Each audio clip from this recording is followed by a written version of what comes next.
Hello and welcome back to the Electronic Intifada's live stream for Wednesday, February 14th. Thank you for tuning in. I'm Nora Barrows-Friedman with my colleagues Asa Winstanley, Ali Abunimah, Jon Elmer, and Tamara Nassar. It's day 131 of Israel's genocide in Gaza. We have another packed show for you today, but first, some of the news that we've been covering at the Electronic Intifada. Rafah, located in southern Gaza along the border with Egypt, endured some of the deadliest hours of Israel's military offensive, now in its fifth month, early on Monday morning. Our colleague Maureen Claire Murphy reports that Israel killed at least 68 Palestinians, including 19 children and 13 women, during some 2 hours of bombing, according to Al-Haq, Al-Mizan, and the Palestinian Center for Human Rights. The following is from Maureen's report. More than 28,000 Palestinians in Gaza have been killed since October 7th, with thousands more missing under the rubble. An untold number of Palestinians have died from hunger and disease in a secondary wave of mortality resulting from Israel's military offensive and siege. The vast majority of Gaza's population of 2.3 million people have been displaced, many of them repeatedly, and most are now sheltering in Rafah in inhumane conditions. Benjamin Netanyahu, Israel's prime minister, has repeatedly threatened to expand the military offensive in Rafah in recent days, raising international alarm over the unprecedented bloodshed and mass expulsion that would all but surely entail. Israeli warplanes targeted at least 15 residential buildings, 2 mosques, agricultural lands, and areas close to the Egyptian-Palestinian border, according to the rights groups. Helicopters and gunboats were also involved in the attacks. 90 Palestinians, including 34 children, 18 women, and a journalist, were killed in Israeli airstrikes on Rafah in the first 10 days of February, the rights group said. Sinai for Human Rights, an organization based in Egypt, said that on early Monday, Israel bombed areas along the Gaza-Egypt border fence, which Cairo has reinforced due to fears of a mass expulsion of Palestinians from Gaza. The 3 Palestinian human rights groups said that the people amassed on Gaza's border with Egypt had fled to the area, quote, at the command of the Israeli military on the instruction that Rafah was a designated safe zone. The groups added that the intensified targeting of Rafah comes as the Israeli military continues to empty out Gaza City and forcibly displace its residents southward toward Deir al-Balah and Khan Yunis, forcing Palestinians south to Rafah and then announcing the displacement of people in that area, quote, whether internally into smaller pockets of Gaza or into Egypt with no basic necessities for survival, is further evidence of Israel's genocidal intent, according to the human rights groups. An unnamed senior Israeli military official told Axios that it had pounded Rafah early Monday as a diversion while its forces freed 2 Israeli Argentine men held in Gaza after being captured during Hamas's October 7th raid. Of the more than 240 Israelis and foreign nationals who were captured on October 7th, around 130 remain in Gaza after around 100 were freed in a prisoner exchange during a week-long truce in late November. On Sunday, the Qassam Brigades, the armed wing of Hamas, announced that 2 captives were killed and 8 were seriously injured in Israeli strikes during the preceding days. The Israeli military said early last week that 31 of the remaining captives in Gaza had been declared dead and their families notified. That was from Maureen Claire Murphy's latest report, Removal of Palestinians in Rafah, a Genocidal Act, on electronicintifada.net. On Tuesday, Israeli snipers killed at least 7 Palestinians and injured 14 medics and displaced persons inside the courtyard of the Nasser Medical Complex in Khan Yunis in southern Gaza. According to the Palestinian Health Ministry's spokesperson, occupation forces demolished the northern gate of the hospital complex, while soldiers ordered patients and staff inside the hospital to evacuate. In a particularly dystopian scene, an Israeli quadcopter drone was filmed hovering above displaced people as Israeli forces ordered those in and around the complex to leave.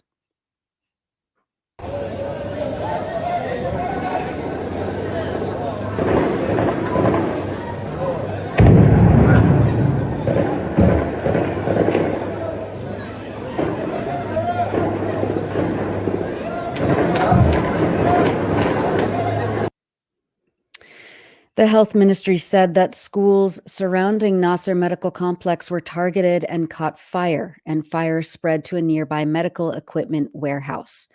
Sewage water flooded the emergency department inside the hospital, and hospital administrators said they were not able to transfer any dead bodies to the mortuary due to the extreme danger, according to the health ministry. A doctor at Nasser Hospital told the Electronic Intifada on Tuesday that, quote, the Nasser Medical Complex was besieged from all sides and military mechanisms destroyed the northern gate of the complex. Snipers target anyone moving inside the complex, and there are martyrs lying on the ground and no one can reach them. The fourth floor of the surgical operations department is targeted by snipers. All medical staff are trapped with patients inside. All medical warehouses were burned. Say to the world what happened here. End quote. Another doctor, Khaled Al-Ser, sent me this voice message later in the day, yesterday.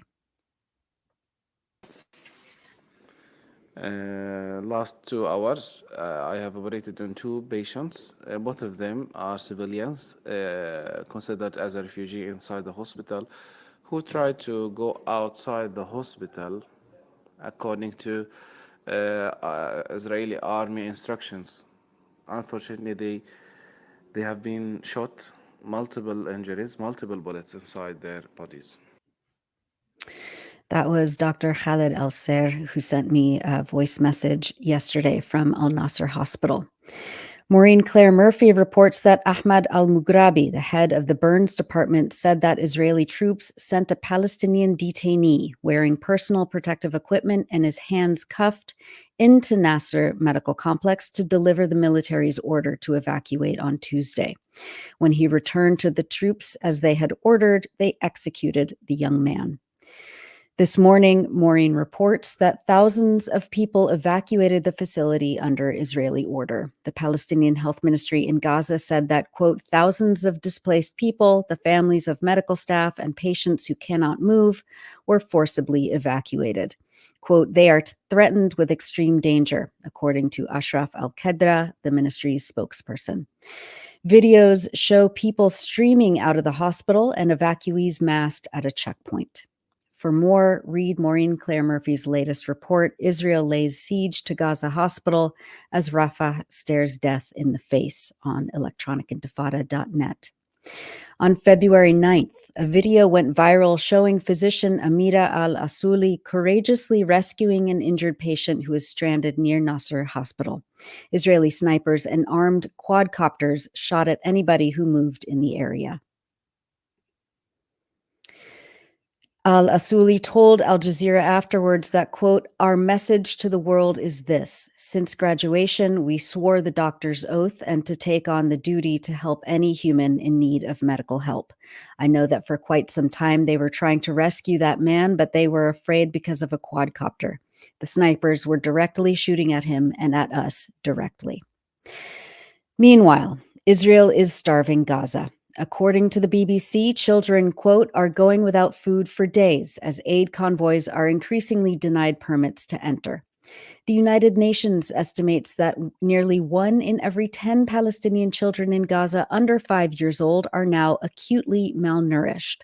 A recent report by the Integrated Food Security Phase Classification, or IPC, says that between December 8th and February 7th, the entire population of the Gaza Strip, approximately 2.3 million people, has been classified as in crisis or worse. Quote, this is the highest share of people facing high levels of acute food insecurity that the IPC initiative has ever classified for any given area or country, the IPC states. Moreover, the IPC says that about half of the population are in a food emergency and, quote, at least 1 in 4 households, or more than 500,000 people, face catastrophic conditions characterized by an extreme lack of food, starvation, and exhaustion of coping capacities. Citing financial restrictions against UNRWA, the UN Agency for Palestine Refugees, the Israeli government is holding up more than 1,000 shipping containers of vital food items at the Ashdod port, just 20 miles north of the Gaza boundary. The shipments, which contain rice, flour, chickpeas, sugar, and cooking oil, are enough to feed more than 1 million people for 1 month. Bezalel Smotrich, Israel's finance minister, has admitted that he blocked the shipments in coordination with Prime Minister Benjamin Netanyahu. Axios reported on Tuesday that Smotrich, quote, blocked the transfer of the flour after he was notified that it was destined for UNRWA, the primary aid group in Gaza. Quote, he ordered the Israeli Customs Service not to release the shipment as long as UNRWA is the recipient, Axios added. Last week, Israeli naval forces attacked a food aid convoy that was reportedly heading to northern Gaza. Philippe Lazzarini, the head of UNRWA, stated last week that half of the agency's humanitarian aid mission requests to areas in northern Gaza were denied since the beginning of the year. The UN, he said, has identified deep pockets of starvation and hunger in northern Gaza where people are believed to be on the verge of famine. At least 300,000 people living in the area depend on our assistance for their survival. For much more, read my report, Israel Engineers Deep Pockets of Starvation Across Gaza, on electronicintifada.net. And finally, finding clean air in Gaza has become nearly impossible, writes Khulud Rabah-Suleiman and Salma Yassin, reporting from Gaza. Quote, parents are worried that toxic substances emitted by Israel's weapons are causing an increase in respiratory complaints among children, they write. Quote, as well as the pollution caused by Israel's weapons, the air in Gaza has been fouled by the widespread burning of wood and other material. With electricity and fuel scarce, people have had no choice than to light fires so that they can have a little warmth and cook the small amount of food still available. Read more from Khulud Rabah-Suleiman and Salma Yassin's article, A Toxic War, on electronicintifada.net. And those are just some of the many stories we've published on the Electronic Intifada over the last few days. Head over to electronicintifada.net for much more. I'm Nora Barrows-Friedman with my colleagues Ali Abunimah and Asa Winstanley. Asa, tell us about our first guest. Well, welcome everybody. We're joined today by David Miller, a writer and broadcaster. David Miller is one of the world's leading academic experts in Islamophobia, propaganda, and the pro-Israel lobby. In October 2021, after a decade-long smear campaign against him by that same lobby, he was fired from his job as a professor of sociology by the University of Bristol. But now, more than 3 years on, an employment tribunal in Britain has ruled that his sacking was unlawful and violated his protected philosophical beliefs under British equality legislation, namely his opposition to Zionism, the Israeli state's racist foundational ideology. David, welcome back to the EI podcast. First time on the live stream. Thank you very much, Asa. Good to see you all. Yeah, great to be having another conversation with you. Well, first of all, congratulations on this hard-fought legal victory. We've got a short video clip here, which I would like to play.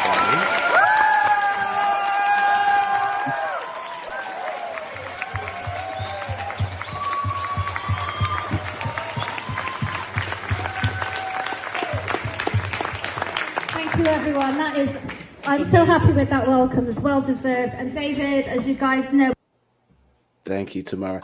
That was a recent speaking event that you spoke at in Bristol at the Malcolm X Centre. Is that right? On Sunday, just there. Yes, that's right. Yeah. So it was great to see that. Just people celebrating your legal win. And you know, this has been a hard-fought victory. You know, and it's taken a lot of fortitude really to get here. But tell us about the implications of this victory and how it, if it does, set a legal precedent for others. Well, it's a tremendous victory for me personally. So the court determined that I was wrongly dismissed, that the university hadn't properly investigated the claims against me, hadn't investigated or taken on board the evidence I supplied. They hadn't properly evaluated that evidence, and therefore that I was wrongly dismissed. But the more significant part of the win is that the court determined that the reason I was sacked was not because I had upset some students, which is what the university said, but because of my anti-Zionist views. The university's witnesses in the end conceded that point in cross-examination. If I hadn't been an anti-Zionist, then the rest of the comments that I made, they said, wouldn't have wouldn't have ended in me being sacked. So it was clear that they themselves conceded that point, and that's what led to the court issuing the judgment that I had been sacked because of my anti-Zionist views, and this is the most important point, that anti-Zionist views were, to use the language from the Equality Act 2010, worthy of respect in a democratic society. And that's the legal test for whether a view should be protected in law. So it's now the case that you cannot discriminate against someone, you cannot sack someone or discipline someone for having anti-Zionist views, no matter how horrific you might or Zionists might think those views are. And that, of course, is a tremendous legal precedent for anyone in any kind of job in the UK, but also it drives a coach and horses all the way through the International Holocaust Remembrance Alliance's working definition of anti-Semitism, which of course is the Zionist entity's main weapon of choice for beating and bashing the Palestine solidarity movement. Because of course, if you recall, as I'm sure you do, Asa, there's one of the examples in there in the IHRA which says that it's potentially anti-Semitic to say that Israel is a racist endeavor. Now we can all say, yes, Israel is a racist endeavor, always was, always will be. And no one can say that's racist. The courts have declared that that is not a racist statement, as we all knew. But nevertheless, this is not something which the Zionist movement wants to hear, and that's why they're a little bit cross about it. Yeah, David, I saw the Jewish Chronicles front page this last weekend. They were not very happy about it, to say the least. The Jewish Chronicle being an extremely pro-Israel newspaper in Britain, weekly newspaper, right-wing newspaper. David, if I can add my congratulations to you. I mean, just to recall, before you were fired, which I think was in October of 2021, so 3 years ago, or is that 2 years ago? More than 2 years ago. Yeah. Time is doing strange things with our minds these days. Prior to that, there'd been a whole big smear campaign against you. Asa mentioned it being going on for years, but it was particularly intense at that time, and it involved the national and international media, and it was really driven by Israel lobby groups and particular individuals who ginned up this whole, if I may say, fake story that you were making Jewish students on campus feel unsafe with whatever comments they said you made or statements you made. And as we reported in November of 2021, the university actually, and this is Bristol University, your employer, actually commissioned 2 independent investigations, and both of them concluded that the charges of anti-Semitism against you were completely unfounded. But despite that, they went on and fired you based on completely bogus reasons. Notably, they didn't claim that they fired you for anti-Semitism, but as you said, the tribunal found that the real reason was your anti-Zionist views. Now, that's just a way to get to the question I want to put to you. For the past few years, you've insisted, and we've all insisted, that because Zionism is a political ideology, it's not a religion, it's not a personal identity, it's not an ethnicity, it is a political ideology that holds that Palestinians can and must be forcibly removed from their homeland so that Jewish settlers from all over the world can take their place. So it's optional. You know, your ethnicity, your race is not optional, but supporting this racist ideology is optional, and therefore we have a right to criticize it. But so there's been this effort by putting these students up to say, oh, David Miller hurt my feelings, to turn Zionism into a sort of identity like religion or like race, so that if you offend a Zionist, you're discriminating against them. what does this ruling do to that campaign on British and American campuses to try to convince people that Zionism is an identity that we have to respect and protect? Well, it fatally undermines it. I mean, at the level of employment law in the UK, you can now no longer say, you know, that this person's been racist against me because he's criticised Israel. It's no longer going to be available as the kind of strategy of choice which the Zionists can use. It's not going to stop them necessarily, but it's going to be clear that there's a distinction to be made between anti-Zionism, obviously, and anti-Semitism or racism. But I think also it's going to have a knock-on effect more widely. I mean, the universities are going to have to decide what they do now, because the UK courts have declared that effectively the IHRA is not on all fours with the law, and that's going to be very difficult. That's going to have to work its way through, and that working its way through will have implications not just at the national level in the UK, but internationally as well, in the US and indeed in everywhere else that the IHRA has been used as a weapon. So I'm very optimistic that this is the beginning of the end of the IHRA, actually. And of course, there's been some pushback against it before. Some universities have voted to reject it. But this really is a declaration in a court which can't really be countermanded. I mean, it's not really available to be countermanded. It's clear that anti-Zionism is a protected belief and is separate from anti-Semitism. And I can't see any way in which the courts can declare that's not the case. There's never been an example of protected beliefs being overturned like that in the court. So that's a really positive outcome. And this is, as people have been saying, this is a victory for all of us. And it's something which will then be there to protect all of us who are faced with the incessant lies that the Zionists like to spout. And just a reminder for our viewers and listeners, the IHRA is the International Holocaust Remembrance Alliance's definition of anti-Jewish bigotry. And in its, in its explanation of what is anti-Semitism, I believe 7 out of the 11 examples that they give are criticisms of Israel and its state policies. So it is really a weapon to silence critics of Israeli policy and of the Zionist political ideology. And the definition has its roots with the Mossad. I mean, this is what people forget. It was a Mossad-funded so-called research at the in Israel that led to the IHRA definition. We actually have an article about that from a few months ago at the Electronic Intifada. But I also say the IHRA, this so-called International Holocaust Remembrance Alliance, which has this very somber and serious-sounding name, is just an Israel lobby group. And it's made up. It's not international.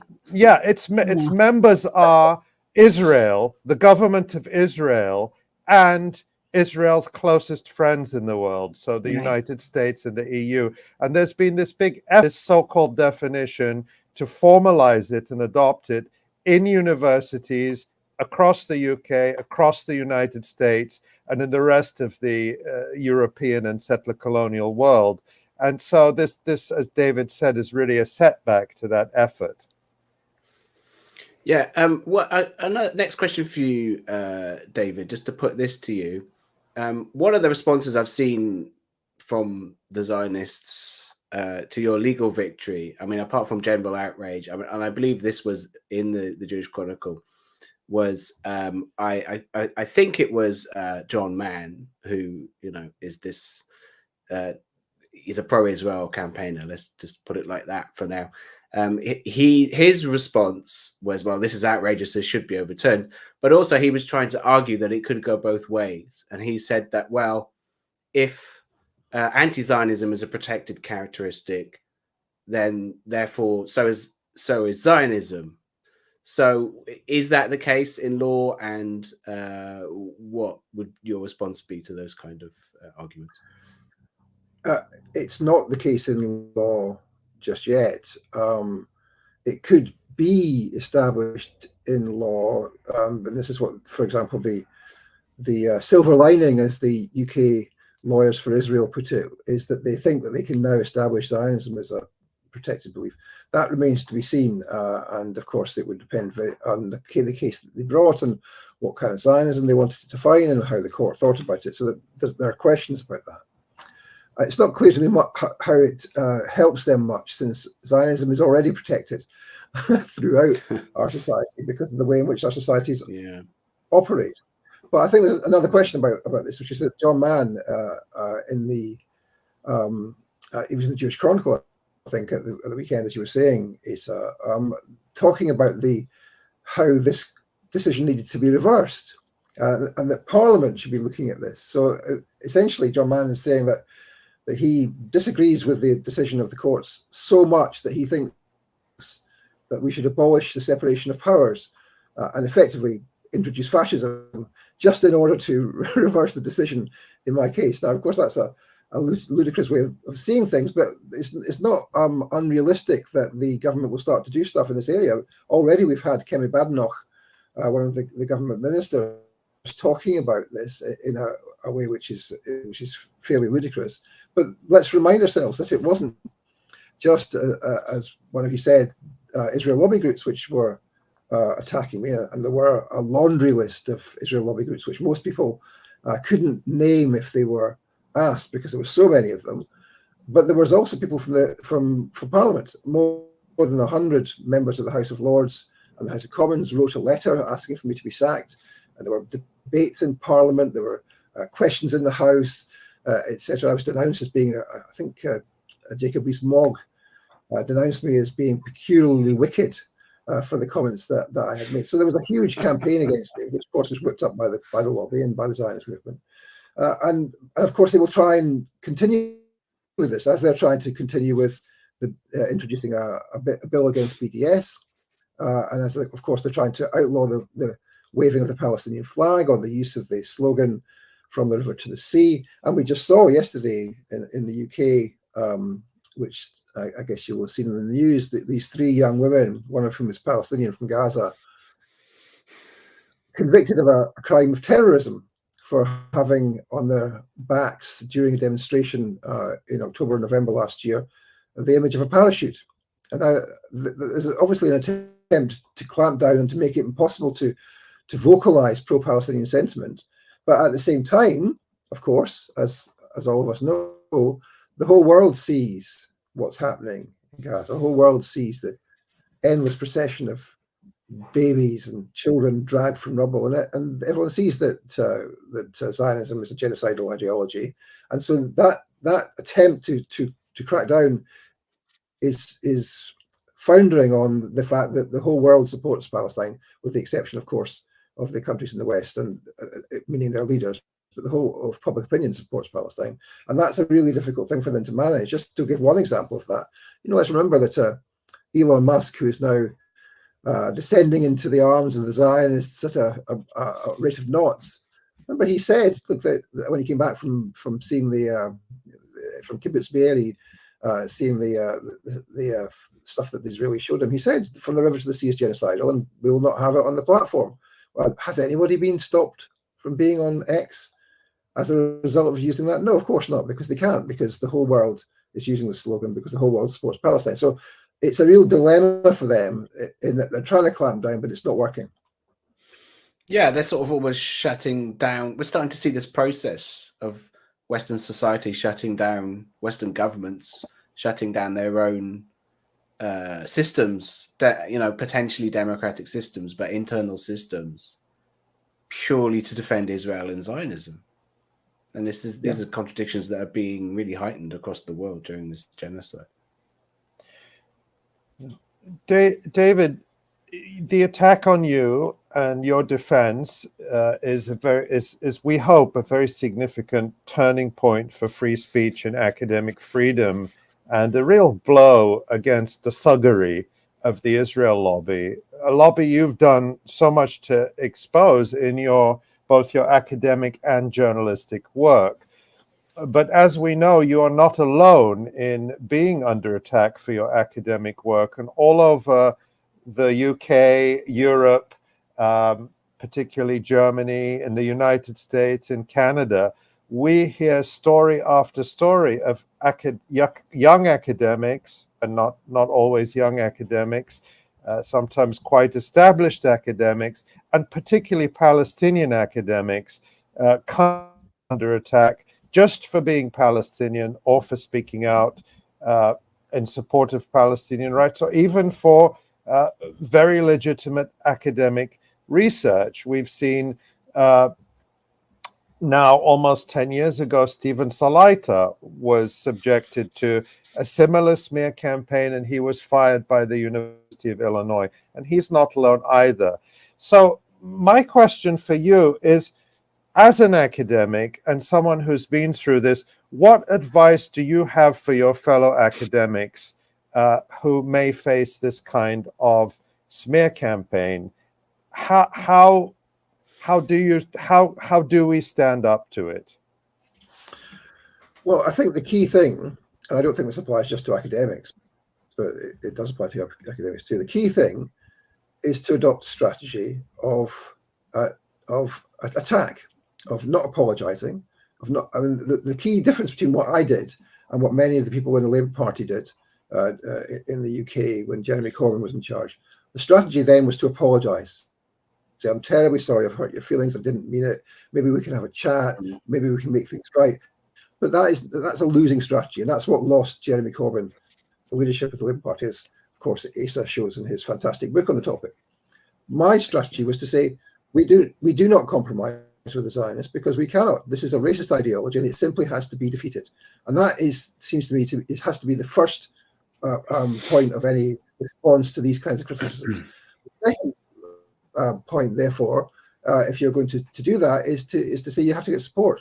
And I've had tremendous legal support in court, and those of you who followed what happened in court and the amazing theatre of the cross-examination will already know that. But what I would say is that there are ways and means to support yourself. Make sure you get legal advice. Quite often, comrades don't think to get proper legal advice, and they lay themselves open. I'm not sure that those three women, those poor women, two of whom handed themselves in, who were found guilty just yesterday of terrorism charges, I'm not sure they had the most politically adept counsel. I wouldn't want to say anything bad about their lawyers, but you have to have decent lawyers who understand the politics, and you also have to have support. Now, of course, there are organisations that can support you. In the US, Palestine Legal, and in Europe, there's the European Legal Centre. In the UK, I've been supported by an organisation called the Left Legal Fighting Fund, which was created by Chris Williamson, the former MP, when he won a case against the Labour Party, and he put all the money, the damages, into starting that organisation. I'm a director of the company as well, and we've used that to try and help and defend individuals, people who've got issues like those women who've been convicted yesterday, problems with the police, or problems at their work. They can come to the Left Legal Fighting Fund. It's at fightingfund.org, and we may be able to help you and defend you. In my case, my legal fees all the way through this process amount to over £100,000. I mean, that really is a staggering sum of money. I could never have, obviously, having been put out of work, never have paid that. And we managed to pay. We haven't paid all of it yet. We've got £30,000 roughly outstanding, but we've paid a huge amount of it. And I've been kind of overwhelmed and inundated with support with that in the last 14 days. We've had 500 small donations from people, which have really pushed up the total of money that we've got. So I would say get help. There are organizations that can help you. We can run crowdfunders. You run them in secure processes where the Zionists can't cancel them. And all of that knowledge and skill of how to do that now exists in the EU, in the UK, and in the US. And I would really recommend that people do have proper legal and political support. That's what I would say. Yeah. Sound advice. Well, a final question. It's kind of a big question, but maybe you could talk about it a little bit. The last time you came on the podcast, I think, was shortly after your firing in 2021. And I recommend this to go back and watch this to all our listeners and viewers. If you haven't seen it or heard it already, I think it was a really insightful conversation. There's a full transcript actually on that page as well. And in that conversation, you emphasized the necessity of dismantling the ideology of Zionism. And you said, quote, the same way as we would talk about dismantling racism, racism is not just a set of ideas, it has material, forms, and practices. If you want to dismantle and eradicate Zionism, you have to dismantle the apparatus which puts it in place. Could you talk about the material role that you think we've seen the Zionist movement in Britain play in the genocide in Gaza that we've seen since the 7th of October in regard to that? I mean, I suppose one maybe very small example is is Sabrina Miller, the woman who really kicked off the witch hunt against you, really, at Bristol University. She was kind of the cat's paw for the Israel lobby in a way. And you know, she wasn't even your student. But she really, there was lots of others who campaigned against you, but she was one of the more vocal ones. And today, I mean, that really kicked off her career, and today she has a successful career writing for the right-wing media, and was even astonishingly given the job of reporting on your legal victory for the Daily Mail. And she didn't disclose any of this. With no disclosure of the role she played, posing as and I want to come back to this, posing as a poor, vulnerable, young woman who was so deeply hurt by, all the awful things that David Miller supposedly said. And I just think it's so important to highlight that this is the strategy of putting students, or alleged students, because she may have been a student at Bristol, but she wasn't your student, David, putting young people forward on campuses and saying, oh, look how their feelings are being hurt by all these awful things you're saying about Israel. But as Asa says, she went on to work for one of the most racist, Islamophobic, right-wing media outlets on the planet, the Daily Mail, and has been utterly ruthless. There is nothing emotionally vulnerable about her. She is a ruthless agent of anti-Palestinian propaganda. Maybe you won't say, yes. Maybe, I don't know. Yeah, but that's my view. I speak for myself. So yeah, look, I mean, that's a very big question, as you said, and really we need another whole episode of a podcast in order to deal with this properly. But let me deal with it in summary terms. I'll maybe give a structural understanding and then give an example. So it seems to me that when Mearsheimer and Walt wrote their famous book, The Israel Lobby, in whenever it was, 2005 or 6 or whatever it was, what they think of as the Israel Lobby, and actually what most people think of as the Israel Lobby, are the Israel lobby groups who are engaged in trying to influence policy. So in the US, AIPAC, in the UK, BICOM, or the Conservative Friends of Israel, or the Labour Friends of Israel, etc. And now, of course, they are the Israel lobby, and there's many more groups that are also part of that. In Mearsheimer and Walt's book, they talk about the neocon and Zionist think tanks, the FDD, the WNEP, etc., JINSA. There's another one. And of course, you can think of the same thing here, the Policy Exchange, the Henry Jackson Society. That's the Israel lobby. But then there's the Zionist movement, which is a much, much broader thing, including huge numbers of organizations. In the US, for example, if you look at the lobbying disclosure register, you see that AIPAC spent last year or the year before £2.7 million, and people say, the Zionists say, oh, shows that the Israel lobby is not very important. The National Association of Realtors spent way more. But then if you look at the data compiled for that book, Big Israel, which is all held on the israellobby.org archive, they've done a compilation which is not even the full magnitude of the Zionist lobby, and it shows that in 2020 the budget of the Israel lobby was $6.3 billion for that 1 year. So that's a little bit more than $3 million. But the other thing to say about that is that that's not the full extent of the influence of Zionism in our societies. Now, there's two other ways of looking at this, it seems to be. One is the way in which Zionists are lodged throughout the power structure of the society, not just in lobby groups, but in Whitehall and Westminster, or in the State Department, or in the Department of Defense in the US, and they're lodged at a level which is far in excess of, for example, the level of in the population of Jews in the US, which is around 3%, or in the UK, which is around 0.5%. That's another key way in which Zionism has an influence. It's the embeddedness of Zionists at the top levels, in journalism, in politics, in policy making. And there's a fourth way in which the Zionists have an influence, which is through corporations. And at the meeting I was at on Sunday, the rapper Loki was there talking about his research, especially on companies like Oracle and a whole slew of Israeli tech companies, most of which have got senior people from Unit 8200, which of course is the signals intelligence unit of the Israeli military. And that's another way in which the Israeli state is able to penetrate the politics of the UK or the US. The example he used at the end there was the question of Oracle, run by this guy called Larry Ellison, who lent $1 billion to Elon to buy Twitter. And they have this massive $1 billion contract, more than $1 billion contract, to manage all the cloud services of the Ministry of Defense, the National Health Service, and the Foreign Office in this country. Now, that's a real national security risk and threat, but it's a way in which the Zionists are able to penetrate the most secret parts of the British state. And now people don't understand really the full range of the ways in which the Zionists are able to influence and infiltrate. And that's the structural question I would give you. Now, let me give you one example of how this all works out in terms of the genocide.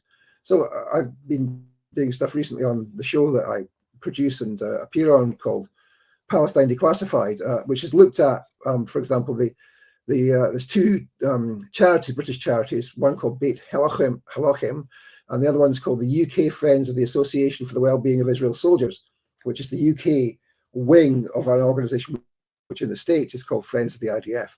Now, they send millions of pounds every year to the IDF for mobile synagogues and gyms and new swimming pools, and they have a festival with 30,000 IDF recruits at it every year.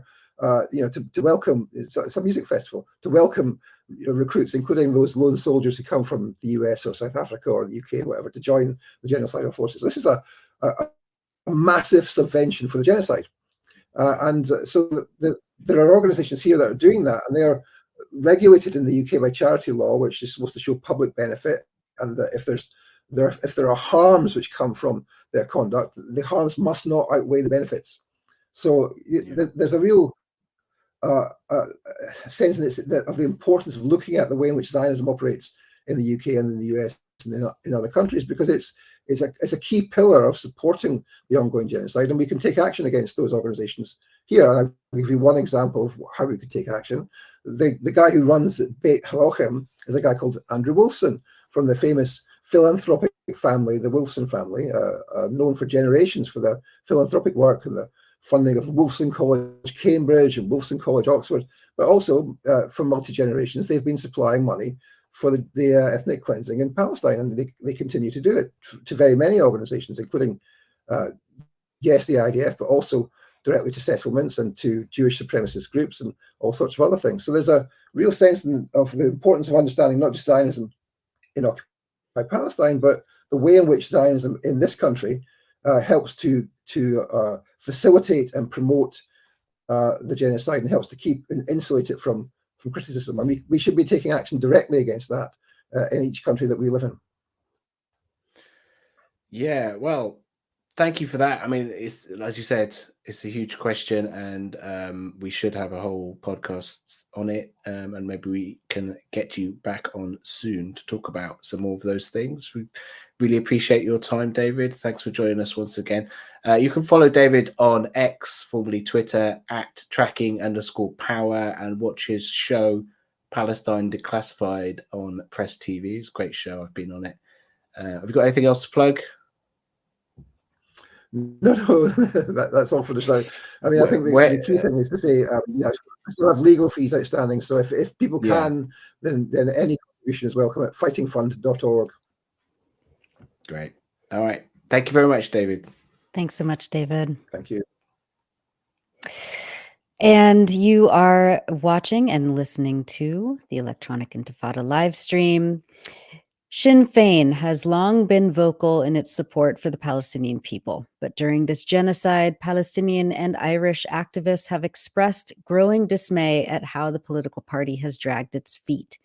First, Sinn Fein resisted calls to expel the Israeli ambassador from Dublin, and now it is refusing to heed demands that the party leaders boycott St. Patrick's Day festivities with President Joe Biden. Farrah Koutteineh has been a leading Palestinian voice in Ireland, pressing Sinn Fein and other politicians to stay away from the White House next month. She was recently thrown out of a Sinn Fein meeting in Belfast after she interrupted a speech by the Palestinian Authority representative in Ireland and called for the party to heed the boycott calls. Farrah is founder of 𝐓𝐡𝐞 𝐄𝐥𝐿, a voluntary collective calling for the immediate right of return of over 7.4 million Palestinian refugees. She joins us to talk about the debate in Ireland, and we're also joined by our very own colleague, David Cronin, one of whose recent articles is titled, "Ireland Must Disown Genocide Joe." Dave and Farrah, thank you so much for being with us on the Electronic Intifada live stream. Thank you for having me. Thanks very much. Farrah, let's start with you. Talk about the action that you took in protest of Sinn Féin's support of Genocide Joe, as we have come to know. I think we actually have the clip, so we could maybe start by showing some of that. Sorry to interrupt you, Janan, and to interrupt you being a mouthpiece for the Palestinian Authority.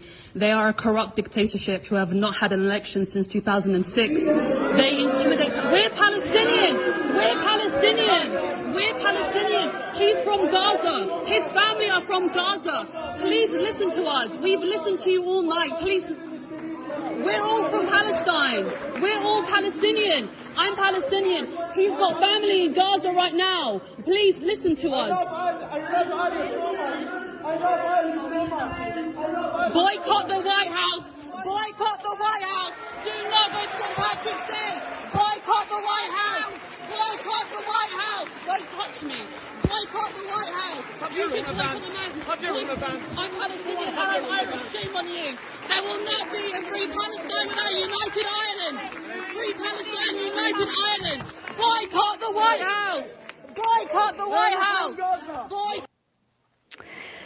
Farrah, thank you for taking that stand. Talk a little bit about why you did it and what has happened since. So last Wednesday was the day the event took place. It wasn't very well advertised. It was kind of advertised on the down low, obviously to prevent people like me who are very disappointed in Sinn Féin's complicity in this genocide by not taking a very clear stance on condemning Israel. So the event itself wasn't very well advertised. It was a group of us actually. It was a group of Palestinians based in Belfast in the north of Ireland. We found out that not only was Sinn Féin holding a quote unquote solidarity rally in a luxury hotel in a room with chandeliers, that not only was Sinn Féin holding this solidarity rally, but also it was hosting a Palestinian Authority ambassador, the PA ambassador to Ireland, and we felt very concerned that Sinn Féin was exploiting that to essentially use Gettleman, to use the ambassador as a token Palestinian to justify them going to the White House. So we mobilized and we disrupted the end of the event. We wanted to see kind of what the talking points were, and at several different points, different elected officials from especially Gettleman, elected MLA in the north, he had actually mentioned going to the White House, and the reason they're going to the White House was to call for a ceasefire. So we kind of wanted to sit and listen to what they all had to say, and then we felt the need to amplify our voices. And we literally only spoke for about 10 seconds. We didn't really get to speak. And then we were swiftly manhandled by security, thrown out. All of us were Palestinians. And some of us were also Palestinians from Gaza. I was standing alongside someone who had lost their father just 2 weeks ago in Gaza. And we had bottles thrown at us by Sinn Fein supporters.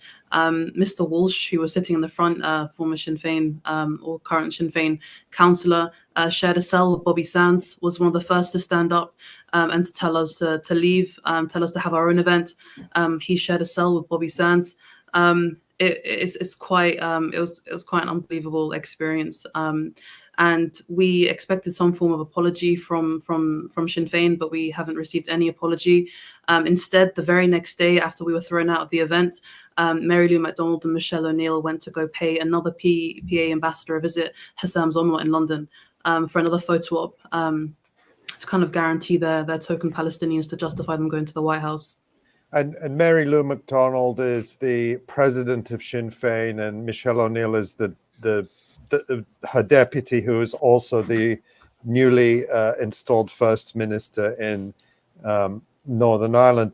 Farrah, I also, on my social media, have called for Sinn Fein leaders to stay away from the White House at the upcoming St. Patrick's Day celebration, which is a big annual bash when all the Irish politicians go to the White House.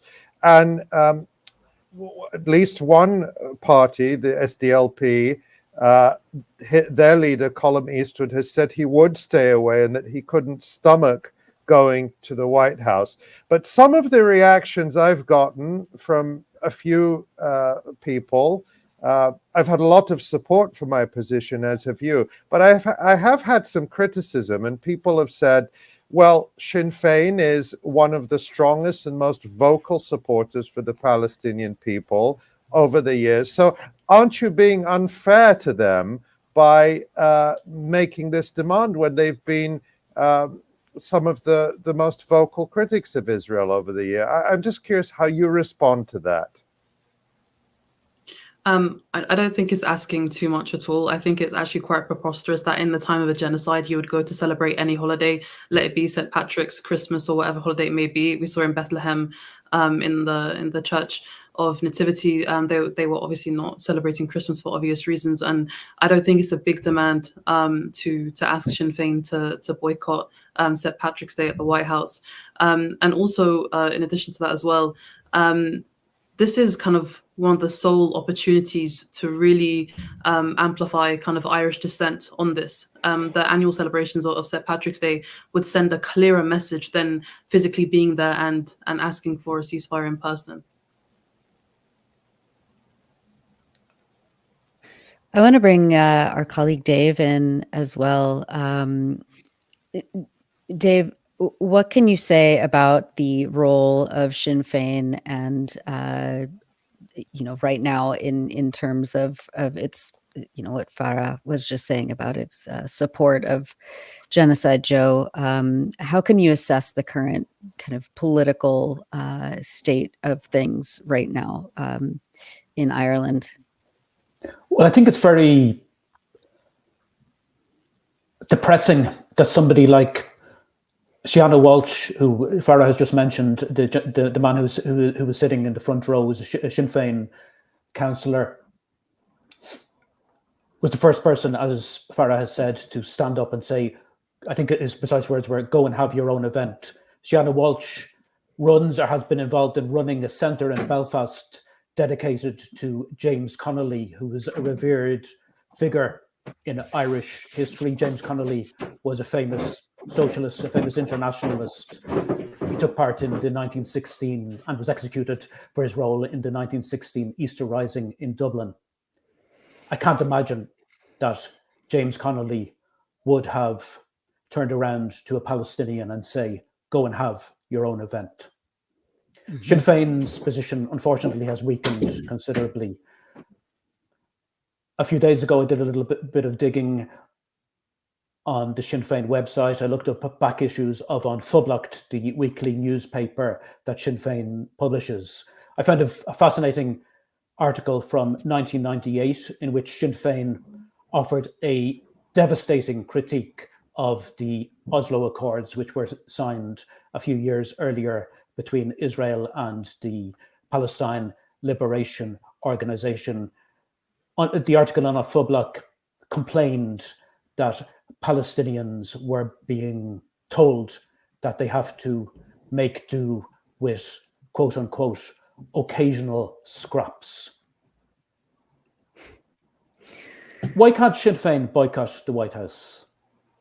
What would it lose from boycotting the White House? Sinn Féin has just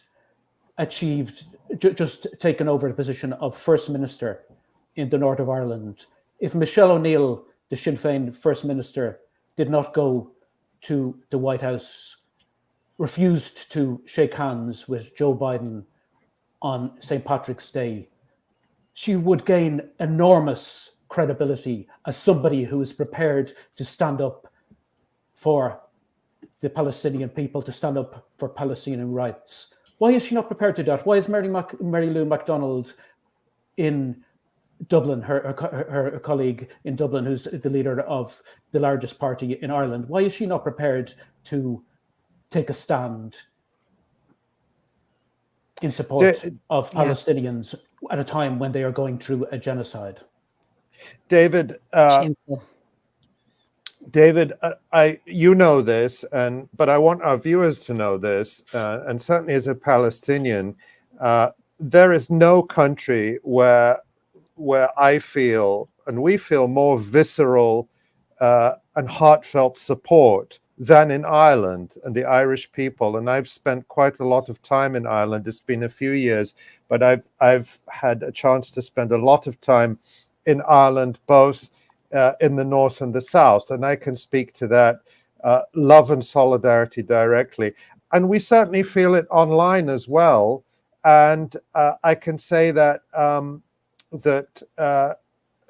we've heard a great deal from people in Ireland, north and south, who want Sinn Féin to listen to Farrah and other Palestinians in Ireland and stay away from the White House.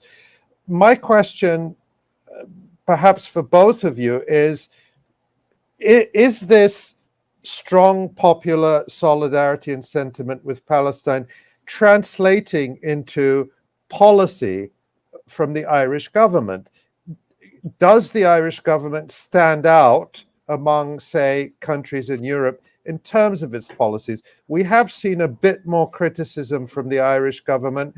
Today, I believe the Irish government, along with the government of Spain, released a letter calling on the European Union to review its relationship with Israel in light of the crimes that are going on. But my question is Ireland doing enough? Could it be doing more?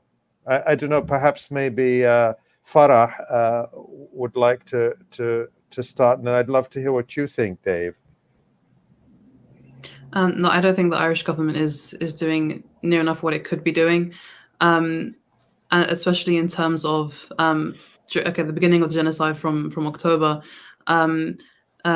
Michael Martin actually did a visit. Like he visited settlements, did a whole propaganda photo shoot. He was essentially used as a propaganda tool that has fueled the ongoing slaughter of Palestinians in Gaza. And I really feel strongly that not only could the Irish government be doing more, but all kind of parties along the Irish political spectrum could be doing a lot more. Dave, do you want to jump in? Sure. Yeah. Maybe just explain very briefly for people who are not from Ireland. Sinn Féin is the largest party in Ireland at the moment. It's the lead government party in the north. However, it's in opposition in the south of Ireland. Ireland, of course, is a country that was partitioned by Britain just over a century ago. In the Dublin government, I won't go into too much detail about this, but it's composed of two right-wing parties called Fianna Fáil and Fine Gael, and the Green Party, which has become increasingly right-wing in recent years. Just today, the Irish Taoiseach, the Prime Minister Leo Varadkar, sent a joint letter to the European Commission with his Spanish counterpart, Pedro Sanchez.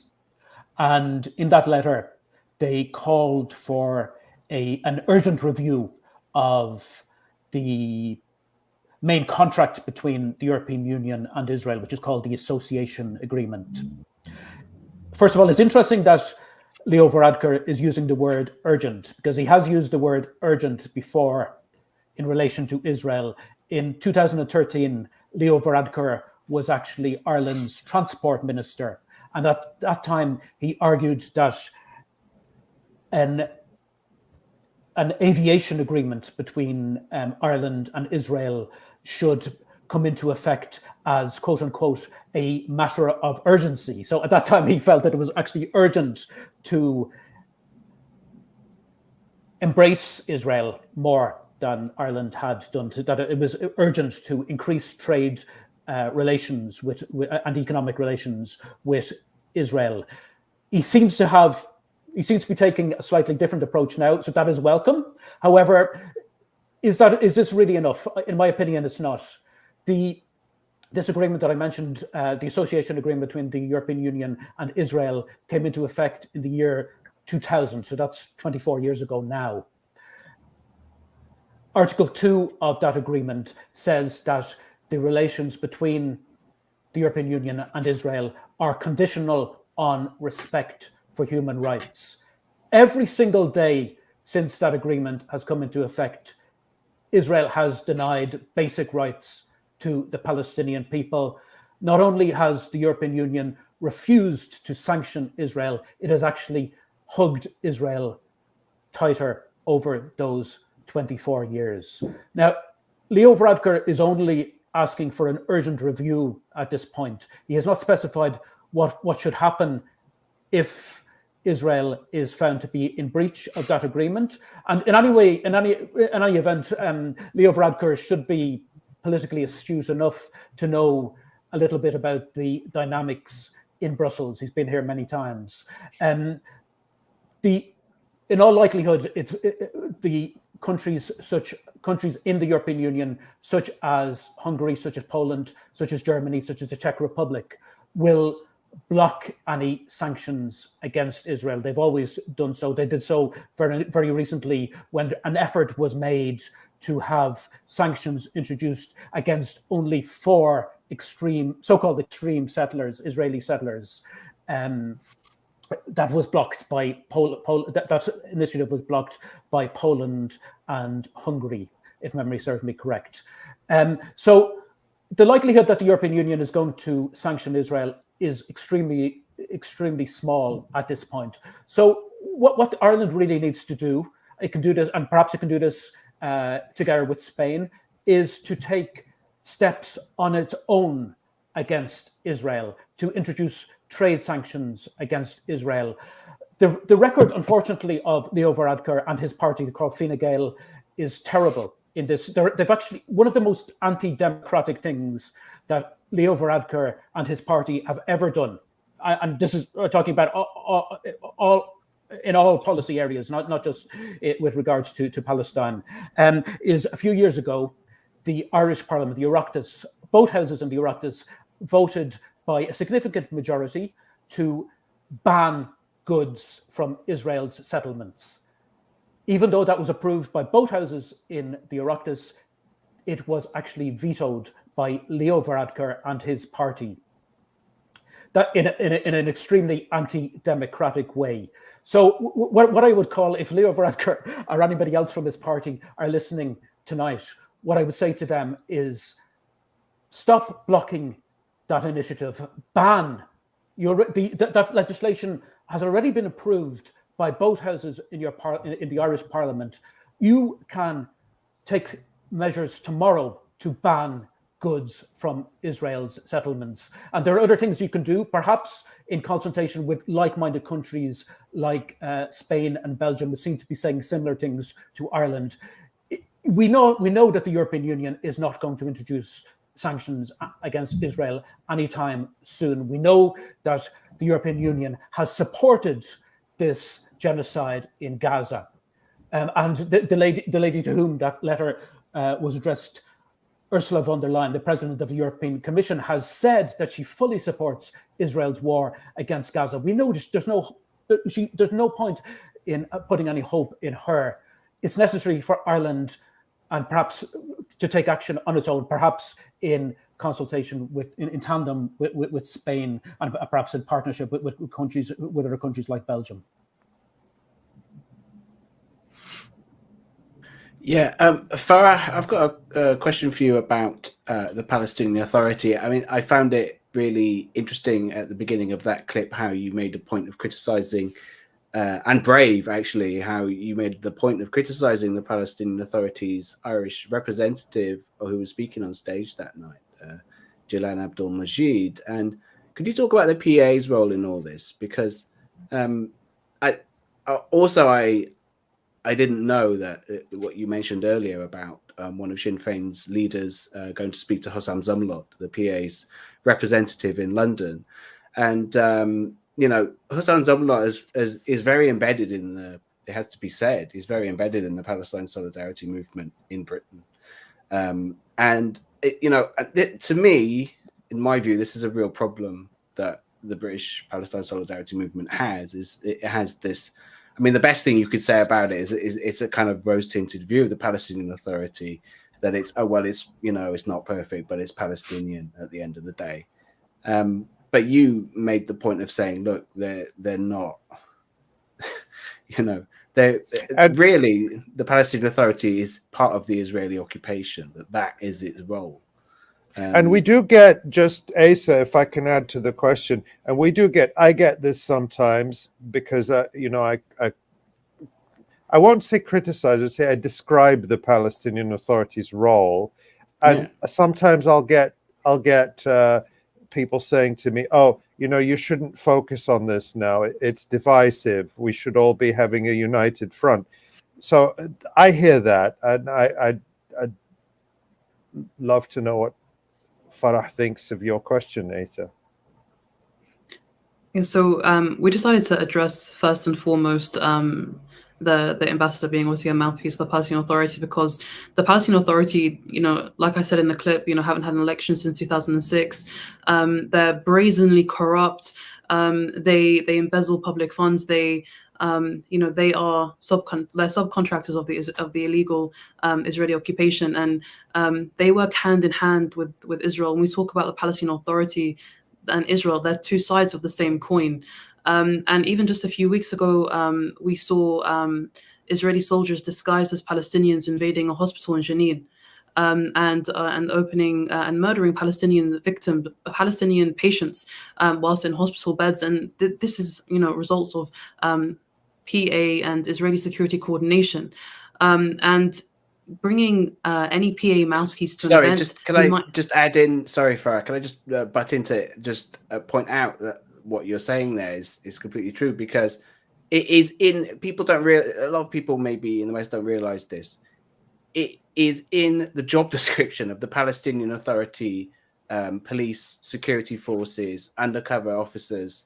All of their armed forces have to coordinate with the Israeli occupation forces. And when the Israeli occupation forces enters an area like Jenin, like a refugee camp, like Ramallah, they have to withdraw and coordinate with the Israeli occupation forces. That is part of their job role ever since they were founded.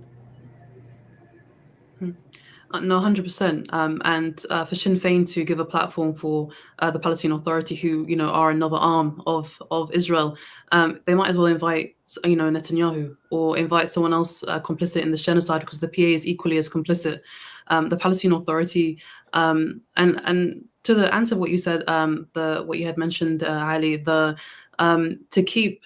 One of the biggest responses from that video is from non-Palestinians telling me, as a Palestinian, you should be unified right now. The PA aren't the focus. They're exactly the focus, because they're equally complicit in this genocide. This genocide would not be happening on this scale without Palestinian Authority security coordination. And I felt it very, very important to mention, because it often does get overlooked. And they obviously work hand in hand in oppressing Palestinians. Well, we're going to leave it right there. Thank you so much, Farrah, Koutteineh, and our colleague David Cronin. Farrah, we hope you'll keep us up to date with all of your activism. I know that you won't be stopping anytime soon, and thank you for that. And I encourage our viewers and listeners to follow 𝐄48's work on Instagram. It's at 𝐄, K-E-Y, 48 return. That's at 𝐄48 return on Instagram. Farrah, where else can our viewers and listeners find your work? I know you write for the New Arab as well. It's mainly just on 𝐄48 return and the New Arab for now. Thank you. Excellent. Thank you so much, Farrah. And David Cronin, our wonderful esteemed colleague, thank you for all the work that you constantly do. I'm glad that that you finally made it on. We were able to lure you on to the EI live stream, so we'll have you back very soon. Thanks, Thank Farrah you and both. David. Thanks a Thank lot. you both. Thank you. Thank you very much. Thank you. Thank you. Thank you.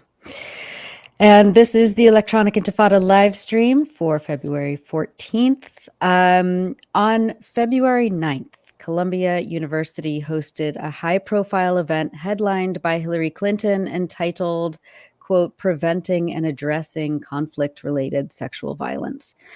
One of the speakers was Jeffrey Gettleman, the lead author of a major New York Times story published in December, purporting to corroborate Israel's discredited claims of mass rape on October 7th. Ali, you watched the entire event. I'm so sorry you had to do that. Talk to us about what happened. What was that event? Yeah, well, right from the start, there were protests. So why don't we just start by taking a look at this clip of Keren Yarhi-Milo introducing the event, then we'll take it from there. Far too often, rape and other forms of gender-based violence are used as a weapon of war and as a tactic of terrorism in conflicts all around the world. And I am going to ask you to please sit down. I am going to ask you to please sit down because you are interrupting, and you're interrupting an event that is a public procession. I will now ask if you can please sit down. If you can please sit down and we can have this discussion. And now you are not discussing. The delegates will now, based on university regulations, will have to escort this person. Okay. Wow. Yeah. So that was Keren Yarhi-Milo, and she is the Dean of Columbia University's School of International and Public Affairs, which co-sponsored this event along with the Georgetown University Institute for Women, Peace and Security. By the way, just to give you a sense of what an objective, academic and safe environment this is, Yarhi-Milo was actually a former Israeli military intelligence officer before becoming the dean of SIPA at Columbia. And it's important to note that despite her constant claims that this was an academic proceeding, there was actually no genuine public or student participation in what I would call a propaganda event. For example, there was no opportunity to ask questions or challenge speakers from the floor, and they even turned comments off on the YouTube live stream. So they really wanted to control the message, but the students showed real courage in speaking up and protesting and really preventing them from using this event as a platform for propaganda. All right. And Hillary Clinton, who was the star attraction for this event, also received a similar welcome from the students in the audience. Yeah, let's take a look at some of that. Thank you very much. That's my name. That's right. War criminal. The people of Libya, the people of Iraq, the people of Syria, the people of Yemen, the people of Palestine, as well as the people of America, will never forgive. Violating the university code of I'm asking you to leave. The delegates will now escort you out of the building. Thank you. Can you, sir? Thank you so much. Thank you so much. Sorry. Free Palestine! That's right. Yeah, okay, sorry. Free Palestine! Free! Free Palestine! Free! Free Palestine!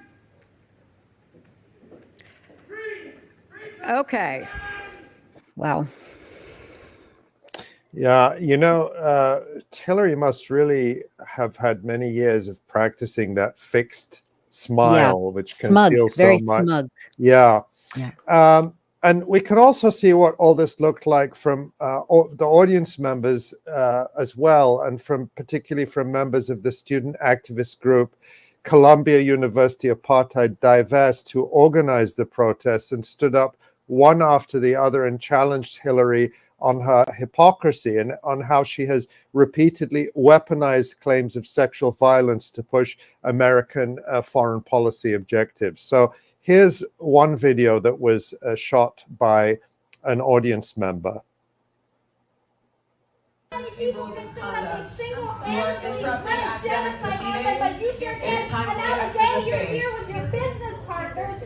This is a violation of the University Rules of Conduct. This is an academic proceeding, and you need to exit the space. Thank you very much. What are you doing? Thank you very much. Everyone, please join me and walk out of this event. Thank you very much. Free Palestine! Free Palestine! In front of us, in same concern for the victims of sexual violence, as us, your students, sit here in front of you. Some of us have been the victims of sexual assault and rape by Israeli occupation soldiers, not to mention the hundreds and thousands of Palestinian women who have been victims of sexual assault and violence in Palestine. As this genocide unfolds, you and Hillary Clinton manufacture consent. Not turn away from what's going on across the world. If anybody who's going to be up on that stage cared about women or peace or security, you wouldn't be standing by and watching and supporting it while the government was bombing 16,000 women and children in Gaza. You want to talk about Libya? You want to talk about rape? Hillary, how did you feel when Gaddafi was raped with a bayonet before being murdered by forces that you supported as Secretary of State? How do you feel about the women and children dying? Yeah, and then we have one more that I want to show you from these protests from the audience. Yeah. Ashamed? Are you not ashamed you're exploiting sexual violence for your own political gain? You're not fooling anyone. You've done this before. You've exploited and weaponized sexual violence in Libya to exploit sexual violence in Libya so that you can justify U.S. militarization and instability in Libya. You're doing that again to justify genocide in Gaza. You're doing that to justify genocide in Gaza. If you were truly enraged about sexual violence, you would be talking about the sexual violence in Palestine, the sexual violence that they endure by the IUF daily. You should be enraged. You're no feminist. You're like that we follow here and going forward. Yeah, Wow. yeah, and you can hear at the end of that clip the young woman calling out to Hillary, "You're no feminist. You're a white supremacist." And then just one last clip from the protest. I love watching these so much, so indulge me.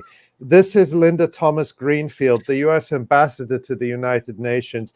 She's cast vetoes on behalf of the Joe Biden administration, blocking calls for an immediate ceasefire in Israel's genocide on Gaza. And she was interrupted repeatedly. And at one point, the event actually had to be suspended. So here's just a little clip of that.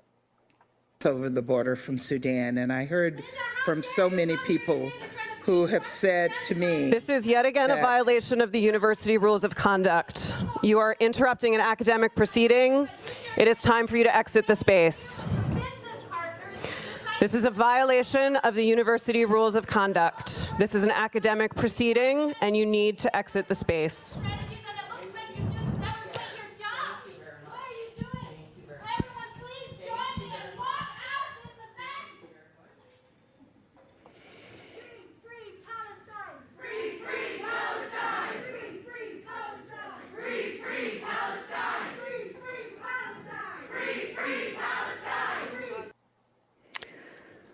Wow. Yeah. I mean, those students are very brave, and just the cravenness of the, of this like vaunted Ivy League, oh no, academic decorum, when they're hosting war criminals and supporters of this genocide. Ali, what impact did these protests have on the event? Well, according to Columbia University Apartheid Divest, the student activist group, nearly 100 students took part in the protests and then staged a mass walkout. We didn't necessarily show those clips in the order that happened, but when the walkout happened, very few people were actually left in the room for the rest of the event.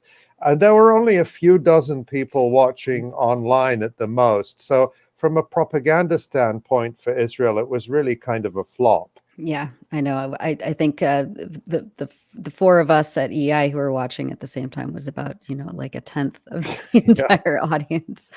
Have there been any repercussions for the students? Because, as we know, as I've covered over the last 20 years, when students speak truth to power in universities, they get sanctioned or punished somehow. But what do you know about what's happened to them?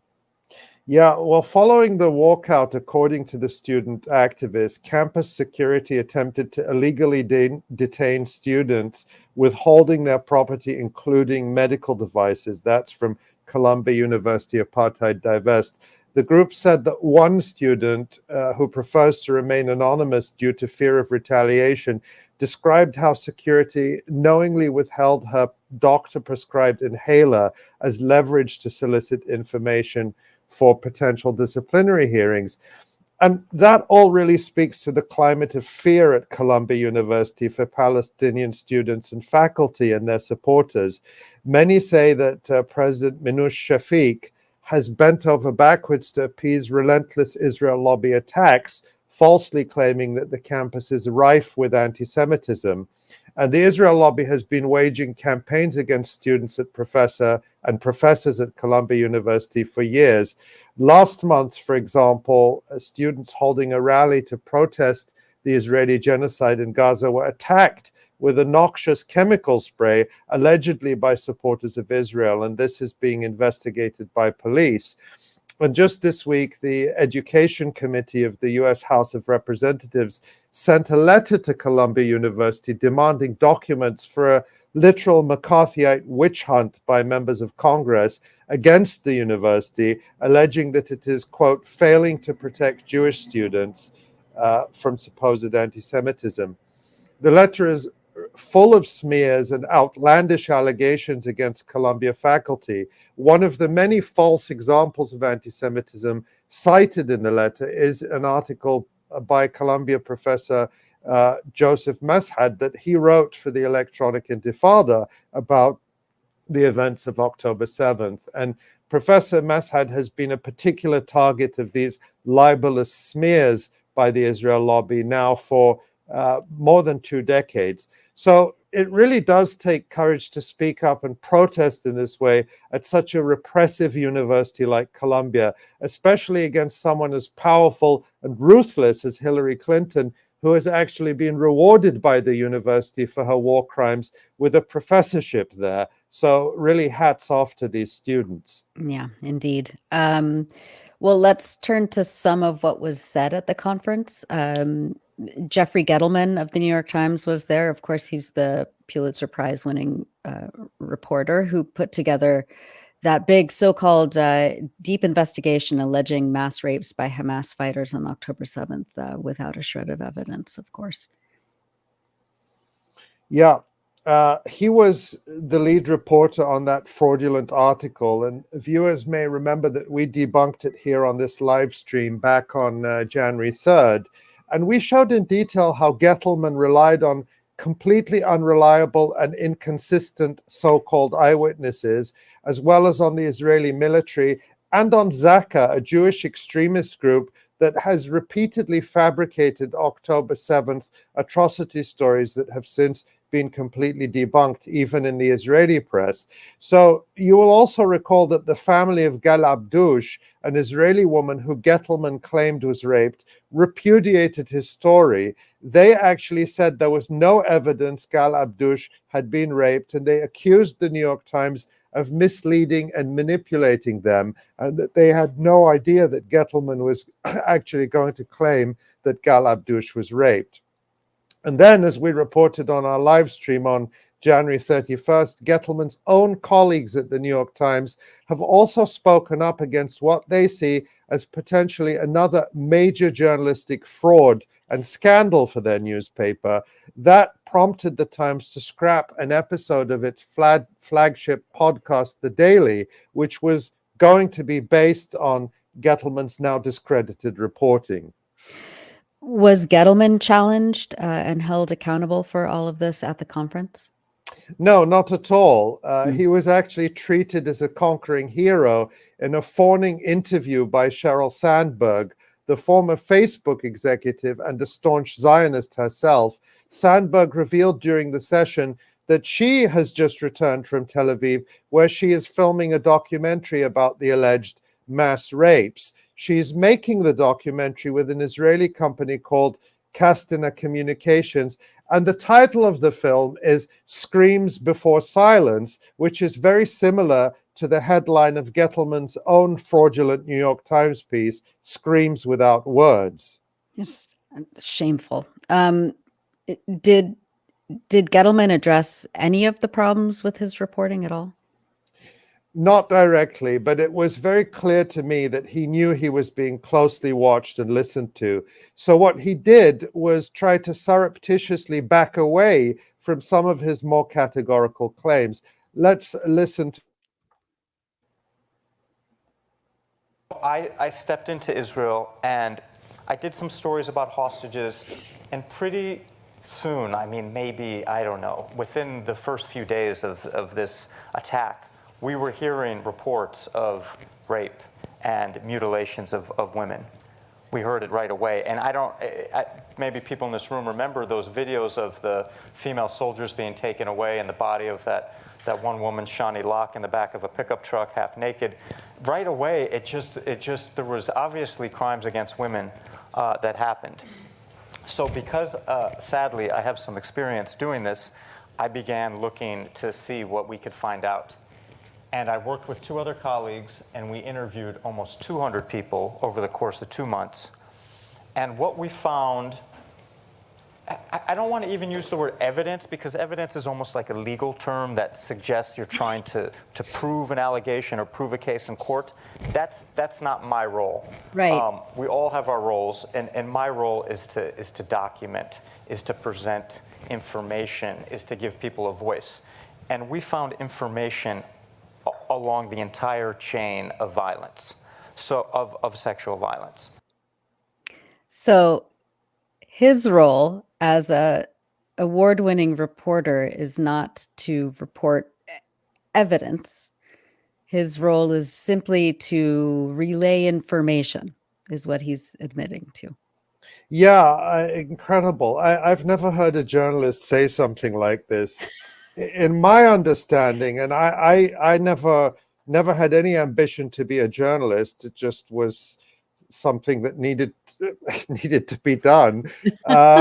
I understand that the job of a real journalist is to look at evidence and to look for evidence and to evaluate its credibility. And what you do is you say, we looked at this and this is why we think this is credible and this is why we think it's not credible.